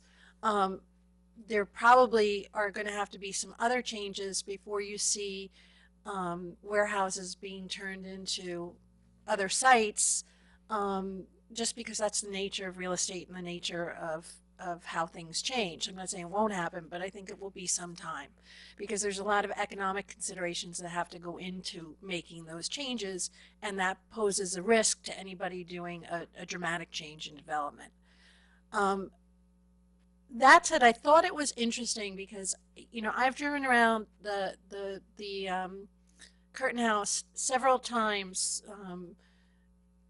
during this discussion, and I know that traffic was a big concern. I know that kids playing was a big concern, and I know that the buffer was a big concern. So what seems conflicting to me is making that residential, which I think would have more impact on traffic because you potentially have more cars going in and out at all different times of the day than a garage that is, and I'm just saying, this isn't a judgment on this, but if those are the issues, I'd be concerned about a residential property there, and I'm not, privy to all the thought behind the planning board process, but it's a dangerous curve. It's a tricky piece of property. I don't know who would buy it to rehabilitate it because you have to do a demolition and then rehabilitate it. So, and build a wall. And also, if you're doing a multifamily house there, you potentially have more traffic than you would with a 3-port garage. So I think that, again, there were so many different reasons that people had, and all legitimate good reasons, but at a certain point they started to conflict a little bit because a multifamily house is likely going to have children, likely going to have cars, likely going to increase traffic too. So I think those are considerations regardless of what you do. That is a tricky stretch of road. It's a potentially very dangerous stretch of road. And, as far as commercial development, I like the NC idea. I think that's a good evolution. But in terms of a walkable community, there are some real challenges there. And you'd have to address the parking issue too. So, is it possible to require sidewalks go in as new property comes on? There's no room there. I'm not sure if they're feasible you can't or not, but are you asking? You could walk like this far on it, and then you're going into no sidewalks Dana, again. 2 things. One, not a great idea, and because if you're talking about people's property and saying that they have to put in, there's no room there to put sidewalk. There's no room. Where are you going to put them? Right there. You'd have to create a sidewalk. The sidewalk would be this long though, and then there's no room going north or. The houses sit pretty close to the curb there close to too. the So curb. where would you put the sidewalk? And not only, even if you tried to do that on another road in the town where people have property, there's not enough road to do it, and so then you would be telling them they have to put a sidewalk on their property. I also think you're putting a cost Yes. impediment that Yeah. would make it impossible to ever change that, because if you're changing that, I'm imagining the side is expensive, and then you're being required to change it, and if you can't, who's picking up that expense? If you want every resident in the town of Ossining to come to a meeting, you go and try to make them put sidewalks in. Well, I'm not saying putting sidewalks we every will place, but in fill, places where we need we them. will, we will fill the Do room. you wanna comment? Do you wanna comment?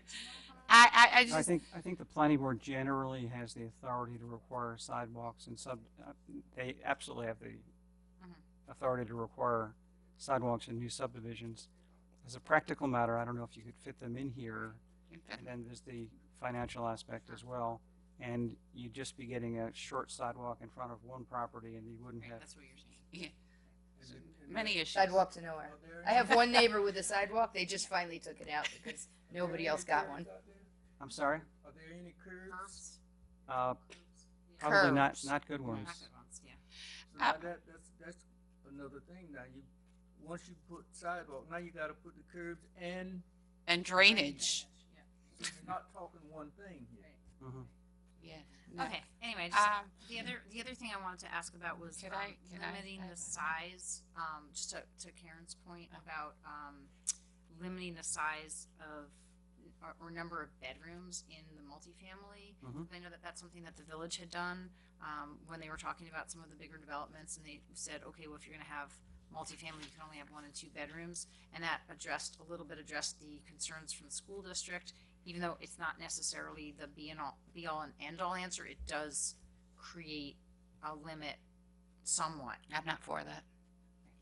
It also creates, again, Illegal every housing. decision that you make, the reality is that the need in some cases is greater. It's the profitability of the whatever structure you make for the person who's building it. So, that can have an impact on the viability. Again, I think that you have to get these properties to evolve, you have to incentivize people wanting to do something different as opposed to making it harder. So the more restrictions you have on the property, the less likely, I think, that's my belief from just working in a lot of rehabilitation efforts, that it makes it hard to take on that financial undertaking. So, I don't, again, you're talking a 3-family house, you're not talking big structures, so I don't think that, I think we have to rethink the 1 and 2 bedroom thing, because I think we're making it impossible, that creates other problems, because then you don't have places where seniors want to retire because you don't have big enough, they want bigger than just maybe, or 2 bedroom at least. You create a little bit of exclusionary zoning, and the real issue that's coming up in Ossining right now is overcrowding. So what that really indicates is that within our own current population of kids already going to the school is we need more affordable housing opportunities, not less. So those are really complicated issues, and I don't know if we start working on all that we don't create a situation that just makes it more impossible to ever get anything done. Okay.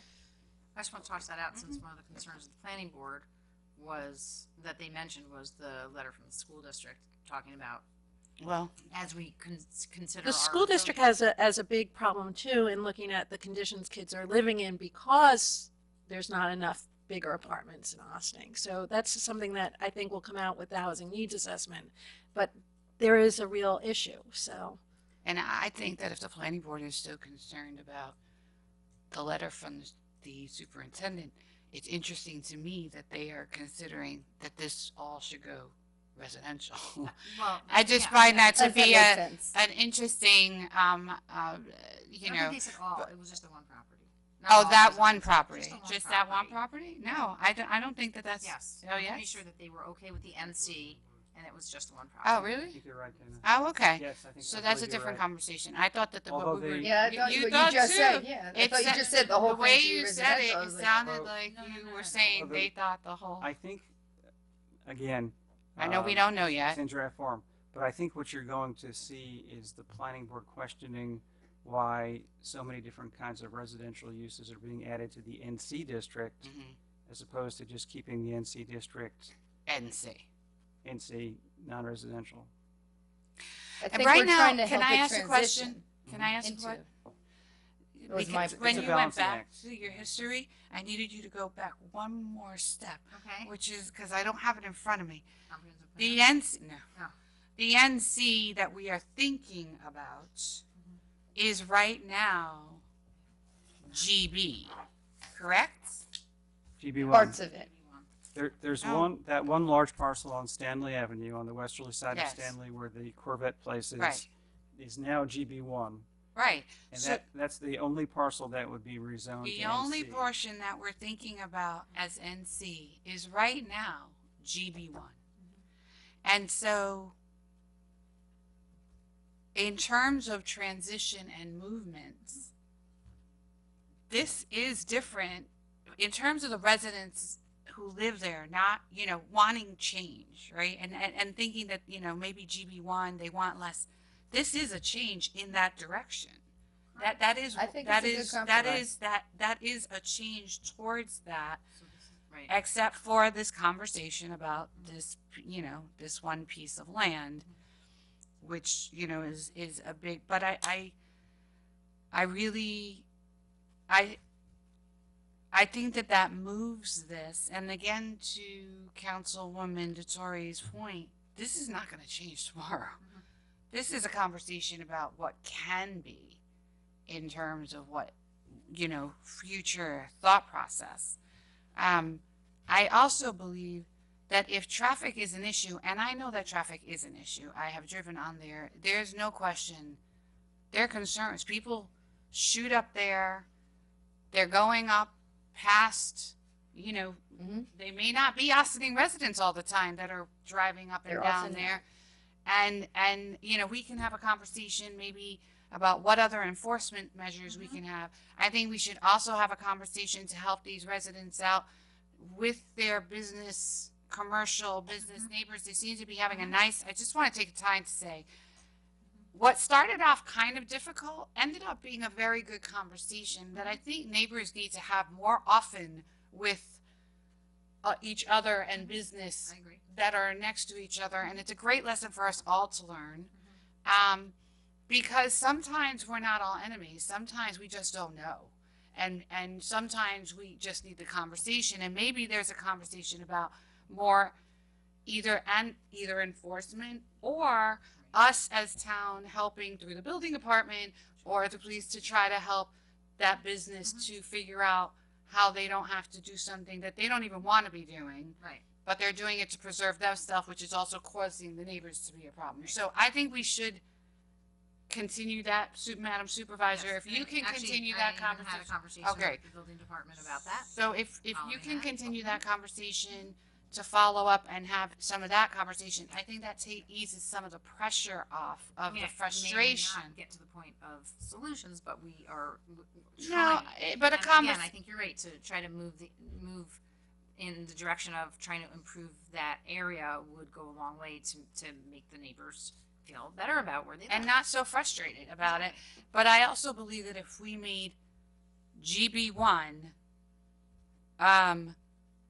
residential, and let's say tomorrow it became residential, that's a traffic issue.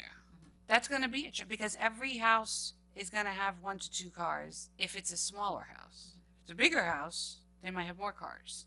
And we love children because I have children, but most of those houses may have some children. Maybe. So I think traffic is going to be an issue no matter where this goes in certain ways. And I think part of what we do is try to do the best in terms of enforcement and thinking outside of boxes of how to deal with that. I was listening and we saying this change is not going, not going to be soon. But once you pass the resolution or the law, it may not be soon, but then the person that's there now can't do anything. They're stuck with wherever they are, So I'm just being the devil's advocate, as you would say, I guess. But we have to think of both. That's Well, I long wouldn't term anyway. agree that they can't do anything. You know They what, just what can't- we're talking about They here. can do the same. They can't do exactly what they could before, but that doesn't mean they can't do anything. Right, I if it's a don't- permitted use, Right. that Right. that becomes non-conforming, then there's an impediment to expansion. But that property is pretty maxed out already. I think that's. So I don't see any of those buildings getting any larger. And Unless they wanted to build residential upstairs. now that we have architectural review, the planning board sitting as an ARB, I think if the small parcel we've been talking about is developed as a garage, I think the planning board is going to weigh in on what it's going to look like. And I think we've probably all seen firehouses in Westchester that look pretty residential. You can hardly tell it's a firehouse. The doors are on the side as opposed to facing the street. And Which is what was proposed anyway. I mean, there was I'm not sure what was proposed. so We haven't really actually seen any. Yeah, I haven't seen So any. maybe- plans. I think- Did you, Christy, did you want to? Well, that's just, yeah, I mean, to a certain extent, everyone's I been mean, it's throwing a around zoning. concepts and ideas, but, nothing's definitive and. Anything can happen. Exactly, and so the board, it can consider what's been suggested and contemplated, but, I mean, again, really, there's no way to know what could or may happen in the future, except with respect to the restrictions that are put on the property based upon properties, Right. based upon how they are zoned. And so that's really what it boils down to for this board as part of that consideration. So it would be the screening that I can say is definitely going to be there because we're assuming we vote that in. So the screening between a GB and a residential neighborhood would be the limits that we're setting in the other law. So I could guarantee that there would be screening between the GB and but I don't know what the GB would look like. correct. Is what you're saying. Okay. So can I ask a question? All right. So it sounds to me like the majority, at least, of this board seems to. Yeah, I just wanted to go around and just double Yeah, check. yeah. Seems to. Yeah. Okay. Where are What you? I'm hearing is we Where are. are you? What do Just you say feel where about you I are. I'd am. like to be I- say what the majority is. Okay. I am still for NC in this area. Mhm. And you're pointing to the parcel it's on the Stanley Avenue. The big, Yeah. the big piece. Right. I don't know whether, no, because what I wanted to ask before we did that was, what I was gonna say, let me just say this, is it sounds like we are all still on board, mostly majority of this NC, but I didn't know whether I was hearing questions about whether we wanted to start talking about what NC was or whether we were leaving it alone. Okay, I'm happy with Liz our is happy to leave conversations it about alone. NC. I'm also happy to leave it alone. pleased where it is. Okay. Well, I'm in I a good think I place had- with I that. had Karen, you're my happy to comments, my leave questions for NC everything. alone. Okay, so, Yep. so having said that, Yes. What about North? I am, no, Okay. Are you okay with NC? well, no, I mean, Northern had Northern kind wanted of GB1. indicated that he didn't want Didn't want to any change anything, so I'm not, and with all due respect, I guess So that. this was, again, this is what we're changing, suggesting we change. I understand. I know where we Right, are. right, okay. But are you okay with this or not? I'm abstaining. But I think you said That's you his like the right. GB1. Okay, I mean, that's fine. You want us to leave well enough alone. That's what I heard. Well, That's what I heard too. Okay, to me, that's not what I abstaining. like. That is saying you like GB1 better. Okay. Right, well, Okay. which is why I said the majority. I was, Okay. so, I just want to make sure that. I'm, all right, so I am saying that I still think NC is a good move away from GB1 Mhm. and a compromise from full residential Correct. in terms of movement.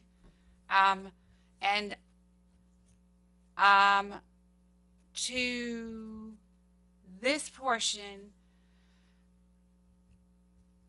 I need another minute. My heart, Give me 1 minute.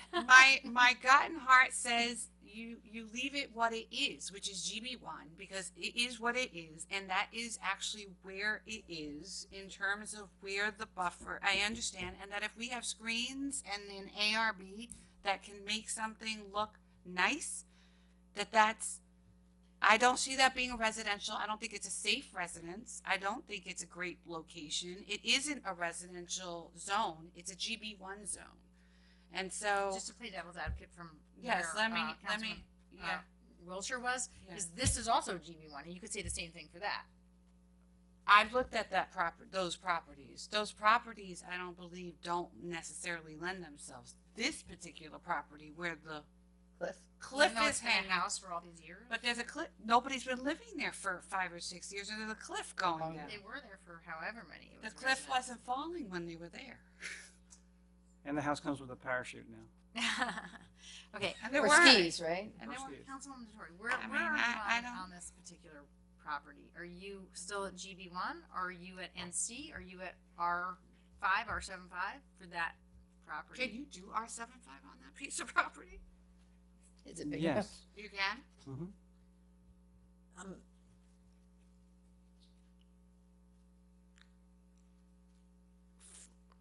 I have concerns about that particular site.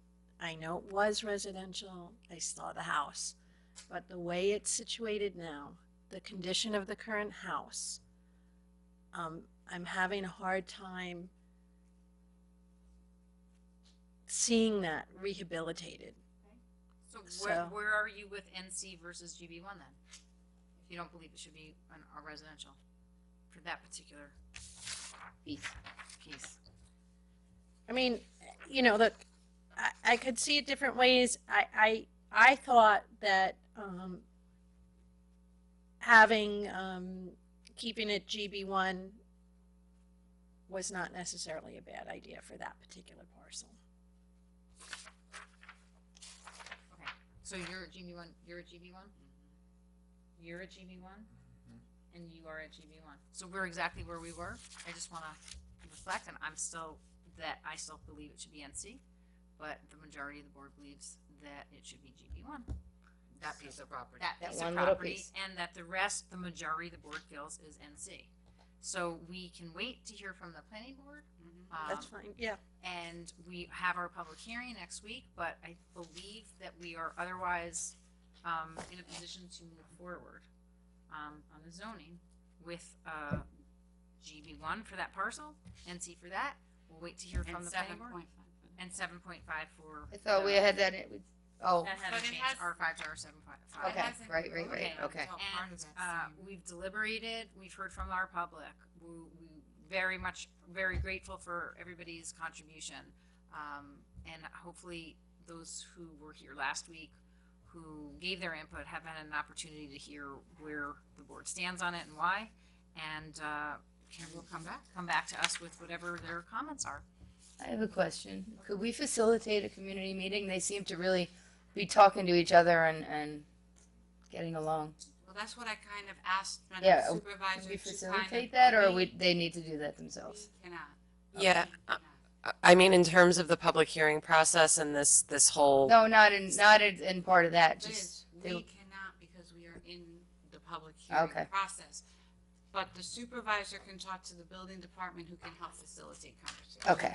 And that's what I asked her. I thought that's what you were She asking. said she's already doing that. and I think Okay. the board's already kind of encouraged and spoken about the positive impacts of, creating a dialogue among people who may not necessarily realize they don't disagree. They just don't know. I think Councilwoman Jeffrey was saying that. So I think the board has gotten that message out there through this process, but that's really up to the individual property owners.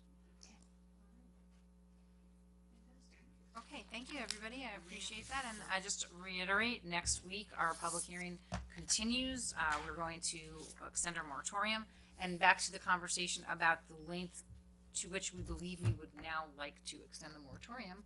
If we think That's that exactly what I we was going to say. could saw come the to lawyer consensus looking about it if we want to extend it for a month and a half. Do you want to extend it for? I would say at 2 least 2 months? months.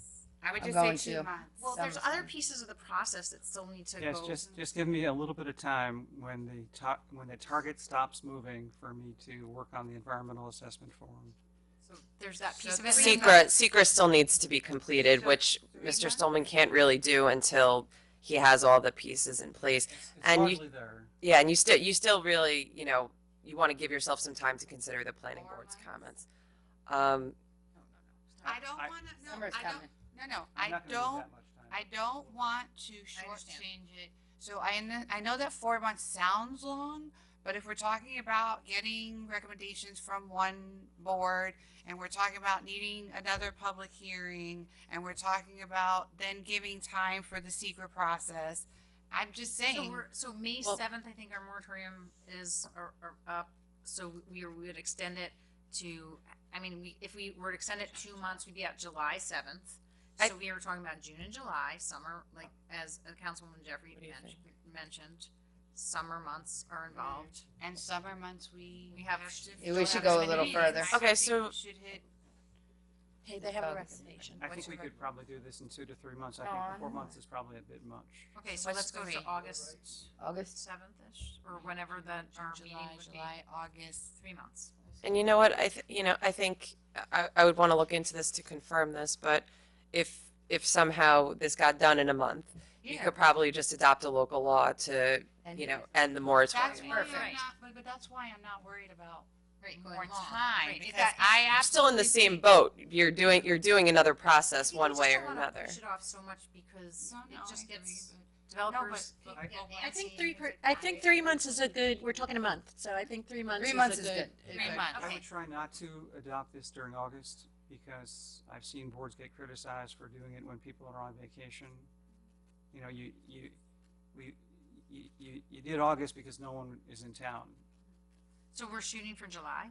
Well, they're Or generally September. people are around the All of May beginning of pretty much. August. They're just Right. not around the July, end of right. August. Okay.